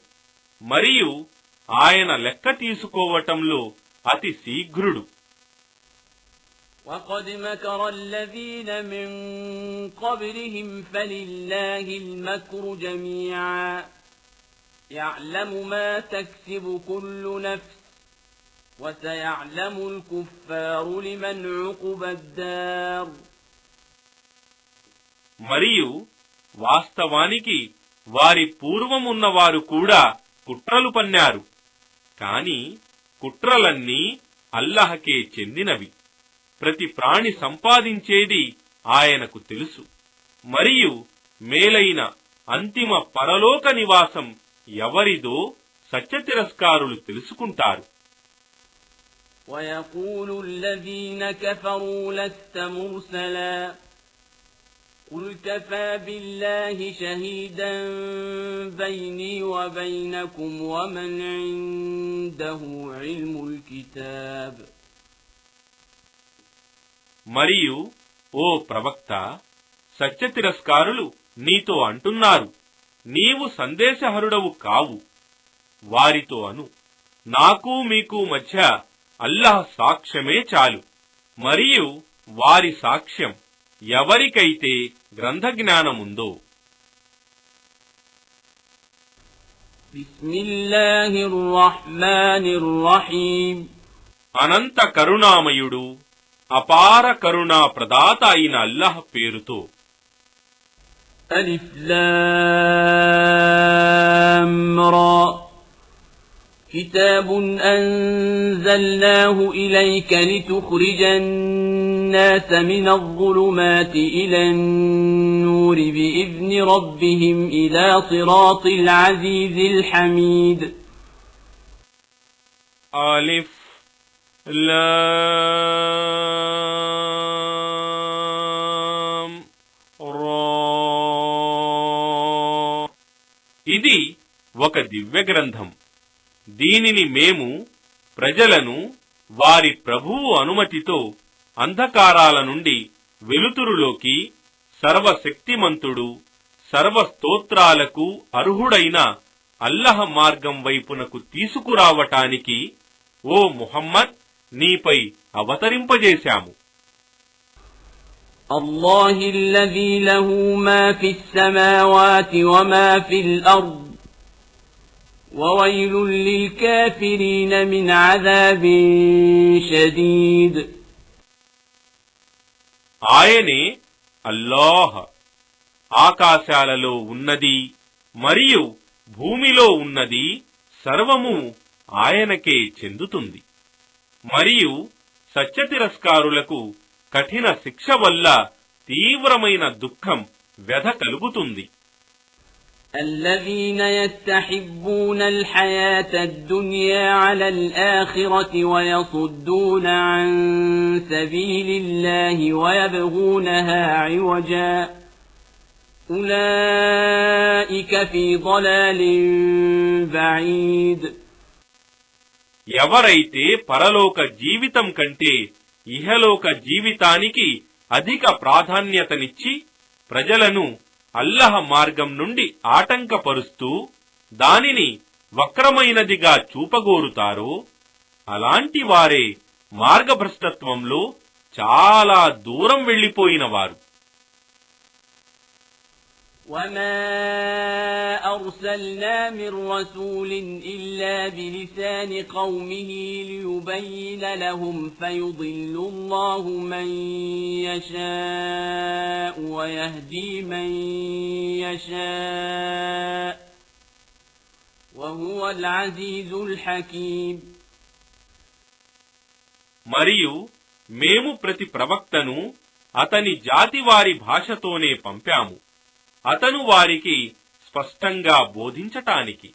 మరియు అల్లహ తాను కోరిన వారిని మార్గభ్రష్టత్వంలో వదలుతాడు మరియు తాను కోరిన వారికి మార్గదర్శకత్వం చేస్తాడు.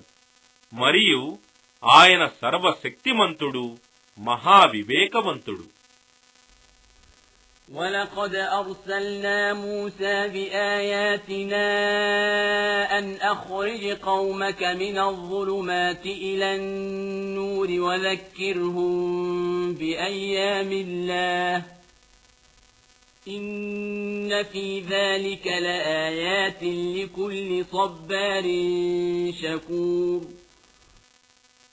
మరియు వాస్తవానికి మేము మూసాను మా సూచన ఆయాత్లతో పంపి నీ జాతి వారిని అంధకారాల నుండి వెలుతురు వైపునకు తెచ్చి వారికి అల్లహ దినాలను జ్ఞాపకం చేయించు అని అన్నాము.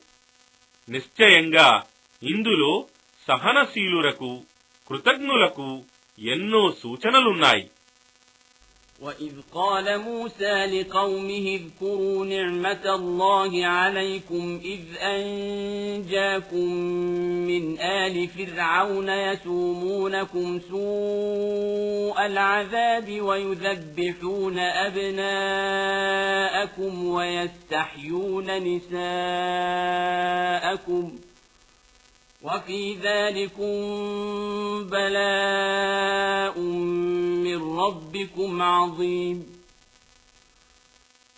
మూసా తన జాతి వారితో ఇలా అన్నాడు, అల్లాహ్ మీకు చేసిన అనుగ్రహాలను జ్ఞాపకం చేసుకోండి.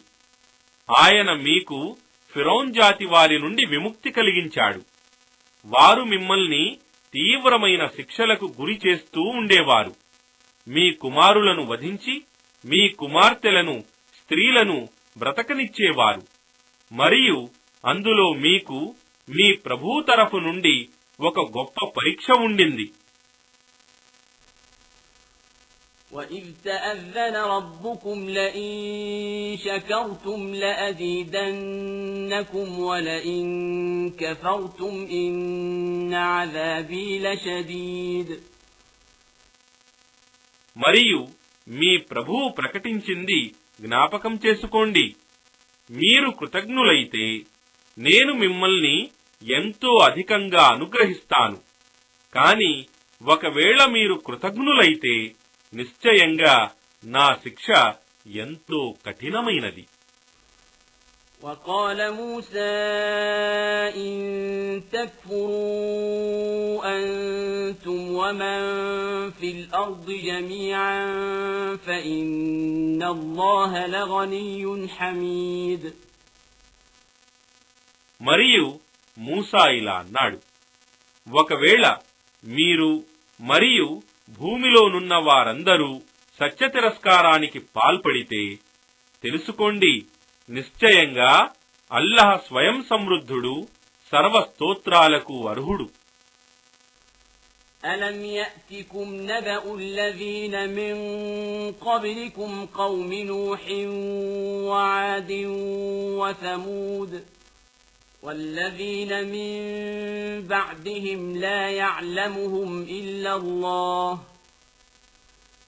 جاءتهم رسلهم بالبينات فردوا أيديهم في أفواههم وقالوا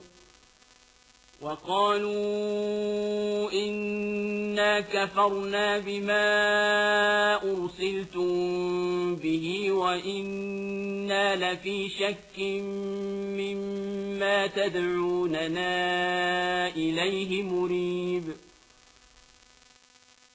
ఏమి పూర్వం గతించిన ప్రజల గాథలు మీకు చేరలేదా?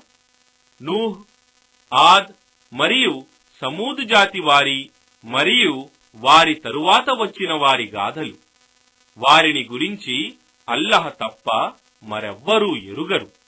వారి ప్రవక్తలు వారి వద్దకు స్పష్టమైన సూచనలు తీసుకుని వచ్చినప్పుడు వారు తమ నోళ్లలో తమ చేతులు పెట్టుకుని ఇలా అన్నారు, నిశ్చయంగా మేము మీతో పంపబడిన సందేశాన్ని తిరస్కరిస్తున్నాము.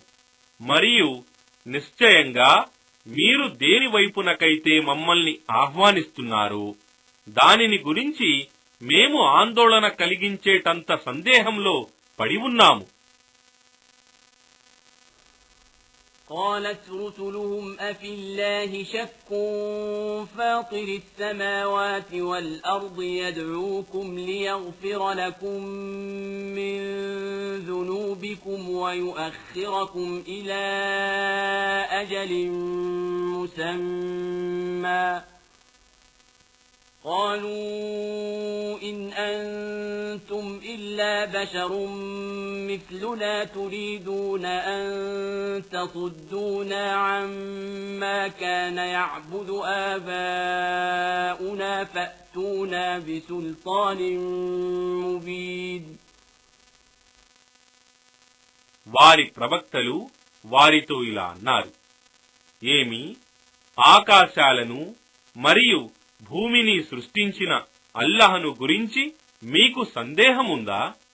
ఆయన మీ పాపాలను క్షమించటానికి మరియు మీకు ఒక నిర్ణీత కాలం వరకు వ్యవధినివ్వటానికి మిమ్మల్ని పిలుస్తున్నాడు. వారన్నారు, మీరు కూడా మా వంటి మానవులే. మీరు మా తండ్రి తాతలు ఆరాధిస్తూ వచ్చిన దైవాల ఆరాధన నుండి మమ్మల్ని ఆపాలనుకుంటున్నారా? అయితే స్పష్టమైన ప్రమాణం ఏదైనా తీసుకురండి.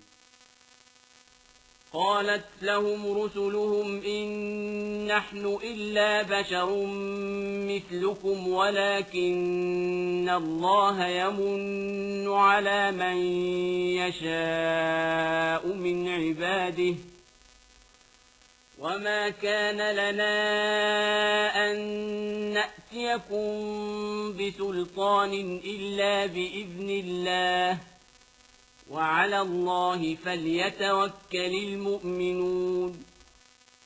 వారి ప్రవక్తలు వారితో ఇంకా ఇలా అన్నారు, నిశ్చయంగా మేము మీ వంటి మానవులం మాత్రమే. కాని అల్లాహ్ తన దాసులలో తాను కోరిన వారిని అనుగ్రహిస్తాడు. మరియు అల్లాహ్ అనుమతిస్తేనే తప్ప మీ కొరకు ప్రమాణం తీసుకురావటమనేది మా వశంలో లేదు. మరియు విశ్వాసులు కేవలం అల్లాహ్ మీదనే దృఢ నమ్మకం ఉంచుకోవాలి. وما لنا ألا نتوكل على الله وقد هدانا سبلنا ولنصبرن على ما آذيتمونا وعلى الله فليتوكل المتوكلون.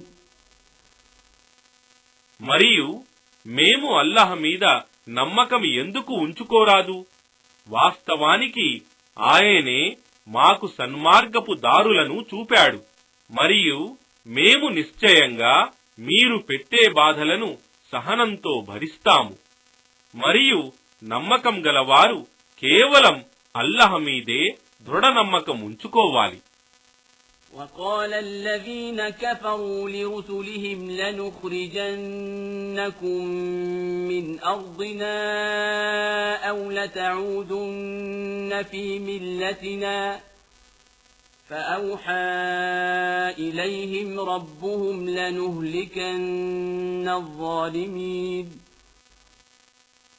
మరియు సత్యతిరస్కారులు తమ ప్రవక్తలతో అన్నారు, మీరు మా మతంలోకి తిరిగి రాకపోతే మేము తప్పకుండా మిమ్మల్ని మా దేశం నుండి వెళ్లగొడతాము.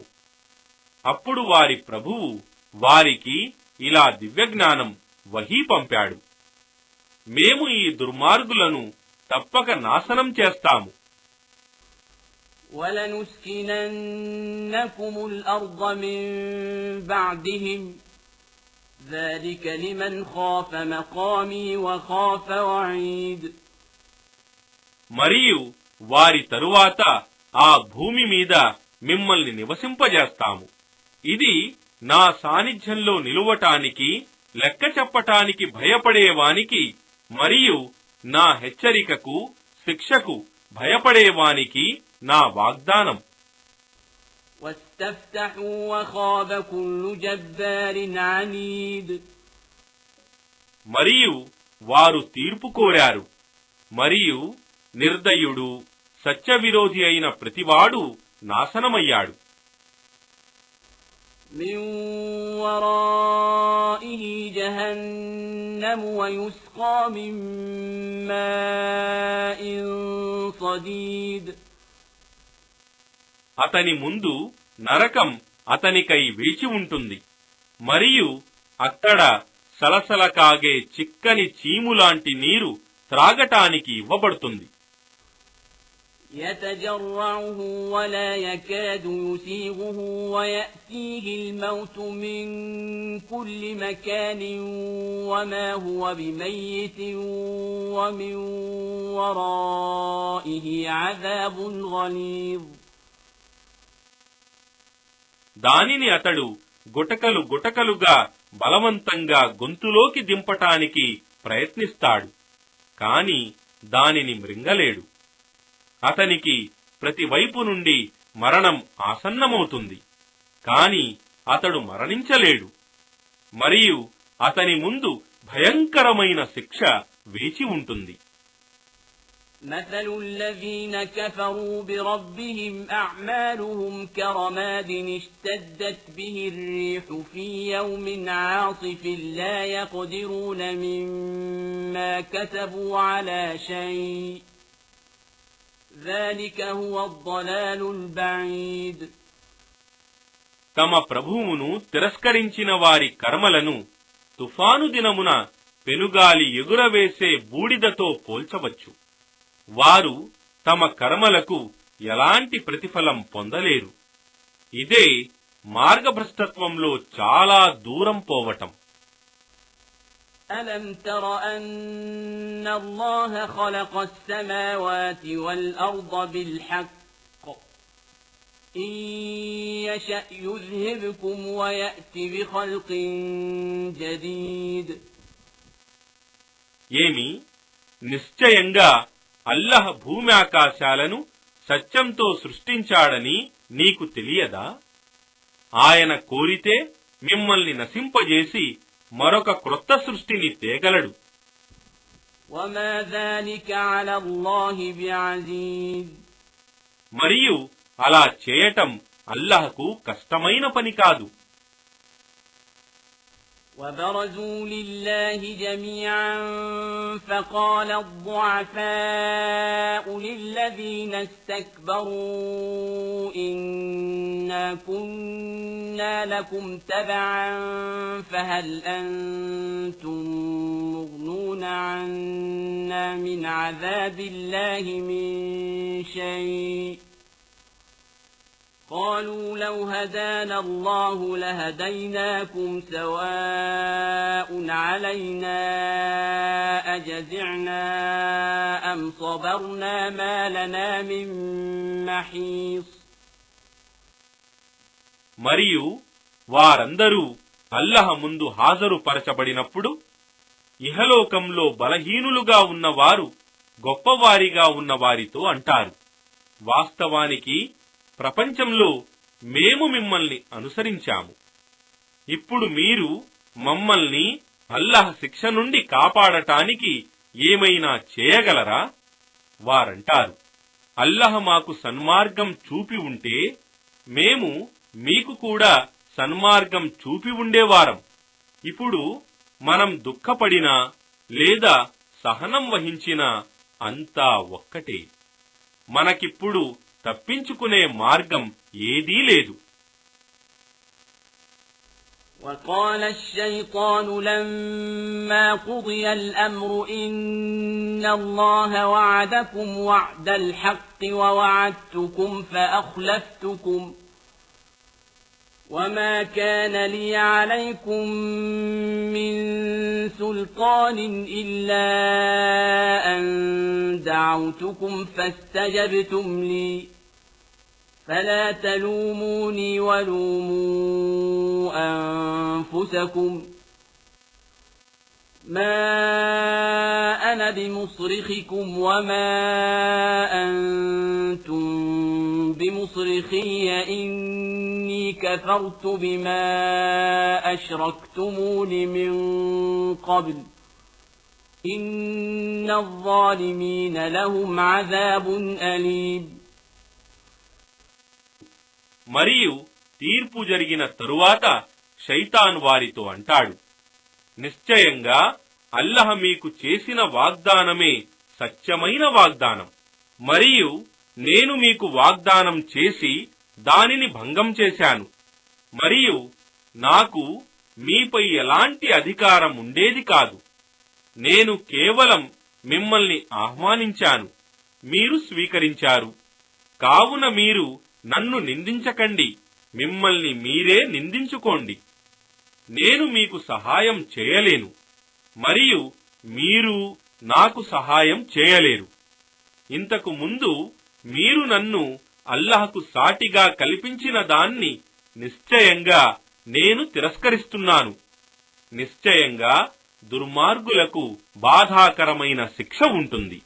وأدخل الذين آمنوا وعملوا الصالحات جنات تجري من تحتها الأنهار خالدين فيها بإذن ربهم تحيتهم فيها سلام.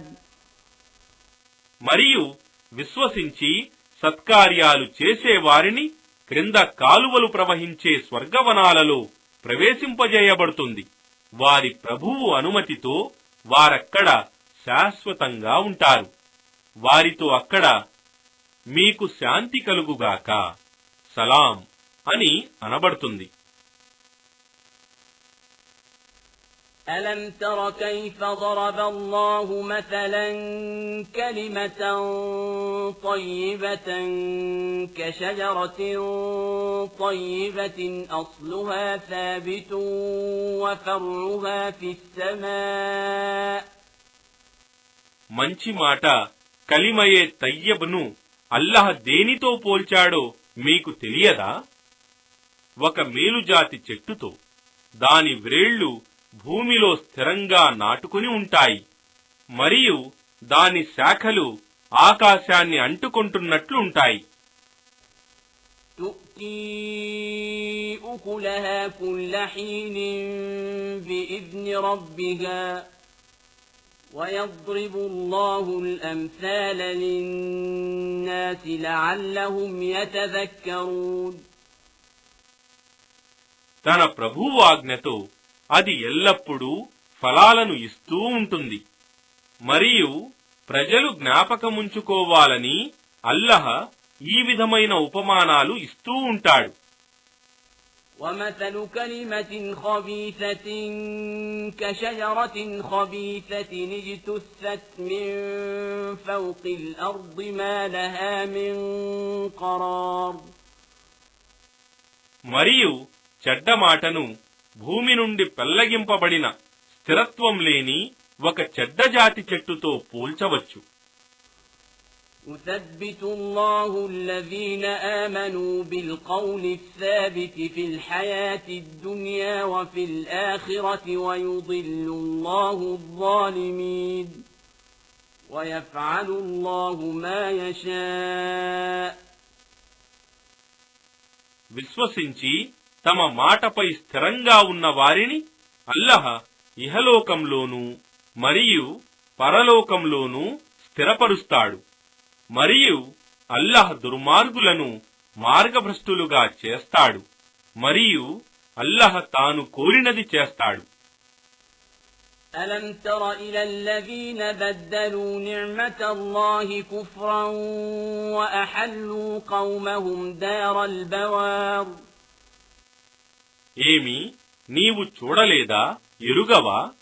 అల్లహ అనుగ్రహాలను సత్యతిరస్కారంగా మార్చిన వారిని మరియు తమ జాతి వారిని వినాశగృహంలోకి త్రోసిన వారిని. جهنم يصلونها وبئس القرار. అంటే నరకం. వారంతా అందులో ప్రవేశిస్తారు మరియు అది ఎంత దుర్భరమైన నివాసము. وجعلوا لله أندادا ليضلوا عن سبيله قل تمتعوا فإن مصيركم إلى النار. మరియు ప్రజలను ఆయన మార్గం నుండి తప్పించటానికి వారు అల్లహకు సమానులను అందాదులను కల్పించారు. వారితో అను, మీరు తాత్కాలికంగా సుఖ సంతోషాలను అనుభవించండి, ఎందుకంటే నిశ్చయంగా మీ గమ్యస్థానం నరకాగ్నియే. قل لعبادي الذين آمنوا يقيموا الصلاة وينفقوا مما رزقناهم سرا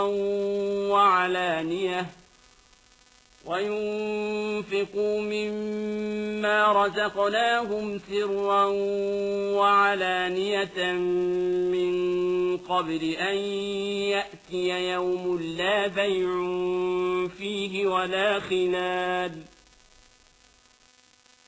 నా దాసులలో విశ్వసించిన వారితో నమాజు స్థాపించమని మరియు మేము వారికిచ్చిన ఉపాధి నుండి రహస్యంగానో బహిరంగంగానో బేరం జరుగటం గాని మిత్రుల సహాయం పొందటం గాని సాధ్యం కాని దినం రాక పూర్వమే ఖర్చు పెట్టమని చెప్పు.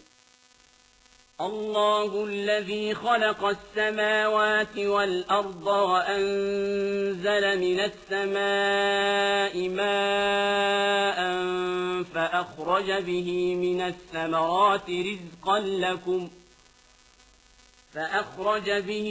الثمرات رزقا لكم وسخر لكم الفلك لتجري في البحر بأمره وسخر لكم الأنهار.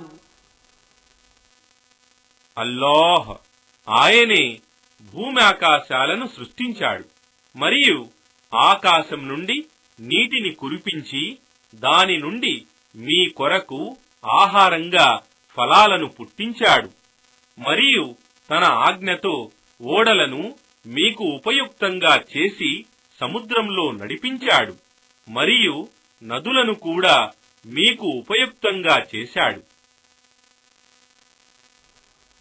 وسخر لكم الشمس والقمر دائبين وسخر لكم الليل والنهار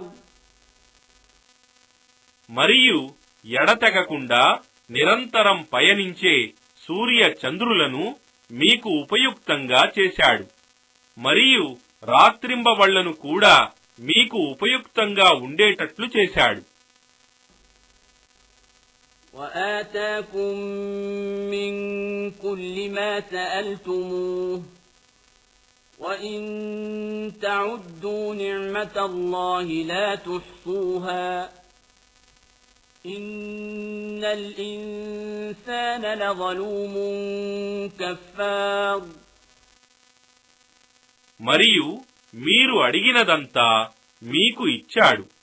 మీరు అల్లహ అనుగ్రహాలను లెక్కించదలచిన లెక్కించజాలరు. నిశ్చయంగా మానవుడు దుర్మార్గుడు, కృతఘ్నుడు. وَإِذْ قَالَ إِبْرَاهِيمُ رَبِّ اجْعَلْ هَذَا الْبَلَدَ آمِنًا وَاجْنُبْنِي وَبَنِيَّ أَن نَّعْبُدَ الْأَصْنَامَ. మరియు ఇబ్రాహీం ఇలా ప్రార్థించిన విషయం జ్ఞాపకం చేసుకోండి. ఓ నా ప్రభూ, ఈ నగరాన్ని మక్కాను శాంతి నిలయంగా ఉంచు మరియు నన్ను నా సంతానాన్ని విగ్రహారాధన నుండి తప్పించు.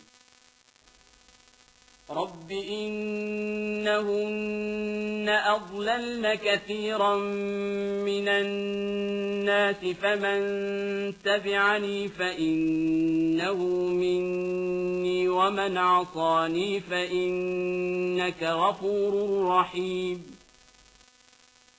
ఓ నా ప్రభు, నిశ్చయంగా అవి అనేక మానవులను మార్గభ్రష్టులుగా చేశాయి. ఇక నా విధానాన్ని అనుసరించేవాడు నిశ్చయంగా నావాడు. మరియు ఎవడైనా నా విధానాన్ని ఉల్లంఘిస్తే నిశ్చయంగా నీవు క్షమాశీలుడవు, అపార కరుణాప్రదాతవు. ربنا إني أسكنت من ذريتي بواد غير ذي زرع عند بيتك المحرم ربنا ليقيموا الصلاة فاجعل أفئدة من الناس تهوي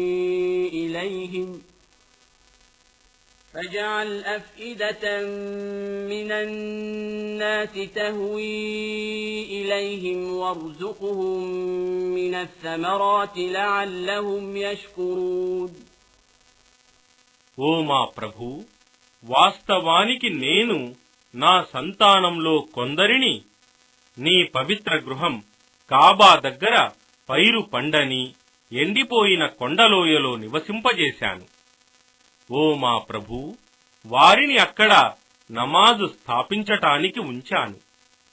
కనుక నీవు ప్రజల హృదయాలను వారి వైపుకు ఆకర్షింపజేయి మరియు వారు కృతజ్ఞులై ఉండటానికి వారికి జీవనోపాధిగా ఫలాలను సమకూర్చు. ربنا إنك تعلم ما نخفي وما نعلن وما يخفى على الله من شيء في الأرض ولا في السماء. ఓ మా ప్రభు, నిశ్చయంగా మేము దాచేదంతా మరియు వ్యక్తపరిచేదంతా నీకు తెలుసు. మరియు భూమిలో గాని ఆకాశంలో గాని అల్లహ నుండి దాగి ఉన్నది ఏదీ లేదు. الحمد لله الذي وهب لي على الكبر إسماعيل وإسحاق إن ربي لسميع الدعاء. సర్వస్తోత్రాలకు అర్హుడైన అల్లహ నాకు వృద్ధాప్యంలో కూడా ఇస్మాయిల్ మరియు ఇస్హాకులను ప్రసాదించాడు. నిశ్చయంగా నా ప్రభువు ప్రార్థనలను వినేవాడు. رب اجعلني مقيم الصلاة ومن ذريتي ربنا وتقبل دعاء. ఓ నా ప్రభు, నన్ను మరియు నా సంతతి వారిని నమాజు స్థాపించేవారిగా చేయి. ఓ మా ప్రభు, నా ప్రార్థనను స్వీకరించు. ربنا اغفر لي ولوالدي وللمؤمنين يوم يقوم الحساب. ఓ మా ప్రభు, నన్ను, నా తల్లిదండ్రులను మరియు సమస్త విశ్వాసులను లెక్కల పరిష్కారం రోజు క్షమించు. ولا تحسبن الله غافلا عما يعمل الظالمون إنما يؤخرهم ليوم تشخص فيه الأبصار. మరియు ఈ దుర్మార్గుల చేష్టల నుండి అల్లాహ్ నిర్లక్ష్యంగా ఉన్నాడని నీవు భావించకు. నిశ్చయంగా ఆయన వారిని వారి కళ్ళు రెప్పవేయకుండా ఉండిపోయే ఆ రోజు వరకు వ్యవధినిస్తున్నాడు. مهطعين مقنعي رؤوسهم لا يرتد إليهم طرفهم وأفئدتهم هواء. ఆ రోజు వారు తలలు పైకెత్తి పరిగెత్తుతూ ఉంటారు. పైచూపులు పైనే నిలిచి ఉంటాయి మరియు వారు శూన్య హృదయులై ఉంటారు. وأنذر الناس يوم يأتيهم العذاب فيقول الذين ظلموا ربنا أخرنا إلى أجل قريب نجب دعوتك ونتبع الرسل أولم تكونوا أقسمتم من قبل ما لكم من زوال. మరియు ఓ ముహమ్మద్, శిక్ష పడే ఆ రోజు గురించి ప్రజలను నీవు హెచ్చరించు. ఆ రోజు దుర్మార్గం చేసిన వారు అంటారు, ఓ మా ప్రభూ, నీ సందేశాన్ని స్వీకరించటానికి ప్రవక్తలను అనుసరించటానికి మాకు మరికొంత వ్యవధినివ్వు. వారికి ఇలాంటి సమాధానమివ్వబడుతుంది, ఏమి ఇంతకు ముందు మాకు వినాశం లేదు అని ప్రమాణం చేసి చెప్పిన వారు మీరు కాదా? وسكنتم في مساكن الذين ظلموا أنفسهم وتبين لكم كيف فعلنا بهم وضربنا لكم الأمثال. మరియు తమకు తాము అన్యాయం చేసుకున్న వారి స్థలాలలో మీరు నివసించారు మరియు వారితో ఎలా వ్యవహరించామో మీకు బాగా తెలుసు. మరియు మేము మీకు ఎన్నో ఉపమానాలు కూడా ఇచ్చాము. وقد مكروا مكرهم وعند الله مكرهم وإن كان مكرهم لتزول منه الجبال. మరియు వాస్తవానికి వారు తమ కుట్ర పన్నారు మరియు వారి కుట్ర అల్లాహకు బాగా తెలుసు. కాని వారి కుట్ర కొండలను తమ చోటు నుండి కదిలింపగలిగేది కాదు. فلا تحسبن الله مخلف وعده رسله إن الله عزيز ذو انتقام. కనుక అల్లాహ్ తన ప్రవక్తలకు చేసిన వాగ్దానాన్ని భంగపరుస్తాడని భావించకు. నిశ్చయంగా అల్లాహ్ సర్వశక్తిమంతుడు, ప్రతీకారం తీర్చుకోగలవాడు. يوم تبدل الأرض غير الأرض والسماوات وبرزوا لله الواحد القهار. ఈ భూమి మరొక భూమిగా మరియు ఆకాశాలు వేరే ఆకాశాలుగా మారే రోజు ఆ అద్వితీయుడు, ప్రబలుడు అయిన అల్లాహ్ ముందు అందరూ హాజరు చేయబడతారు. وترى المجرمين يومئذ مقرنين في الأصفاد మరియు ఆ రోజు అపరాధులను సంకెళ్లలో కూడబెట్టి బంధించి ఉంచటాన్ని నీవు చూస్తావు. سرابيلهم من قطران وتغشى وجوههم النار వారి వస్త్రాలు తారు నల్లని జిడ్డు ద్రవంతో చేయబడి ఉంటాయి మరియు అగ్నిజ్వాలలు వారి ముఖాలను క్రమ్ముకొని ఉంటాయి. ليجزي الله كل نفس ما كسبت إن الله سريع الحساب అల్లాహ్ ప్రతి ప్రాణికి దాని కర్మల ప్రతిఫలం ఇవ్వటానికి నిశ్చయంగా అల్లాహ్ లెక్క తీసుకోవటంలో అతి శీఘ్రుడు. هذا بلاغ للناس ولينذروا به وليعلموا أنما هو إله واحد وليذكر أولو الألباب ఇది ఈ ఖురాన్ మానవులకు ఒక సందేశం. వారు దీనితో హెచ్చరించబడటానికి మరియు నిశ్చయంగా ఆయన అల్లాహ్ ఒక్కడే ఆరాధ్య దైవమని వారు తెలుసుకోవడానికి మరియు బుద్ధిమంతులు గ్రహించడానికి ఇది పంపబడింది. బిస్మిల్లాహిర్ రహ్మానిర్ రహీమ్ అనంత కరుణామయుడు అపార కరుణా ప్రదాత అయిన అల్లాహ్ పేరుతో. అలిఫ్ లామ్ రా تلك آيات الكتاب وقرآن مبين ألف لام را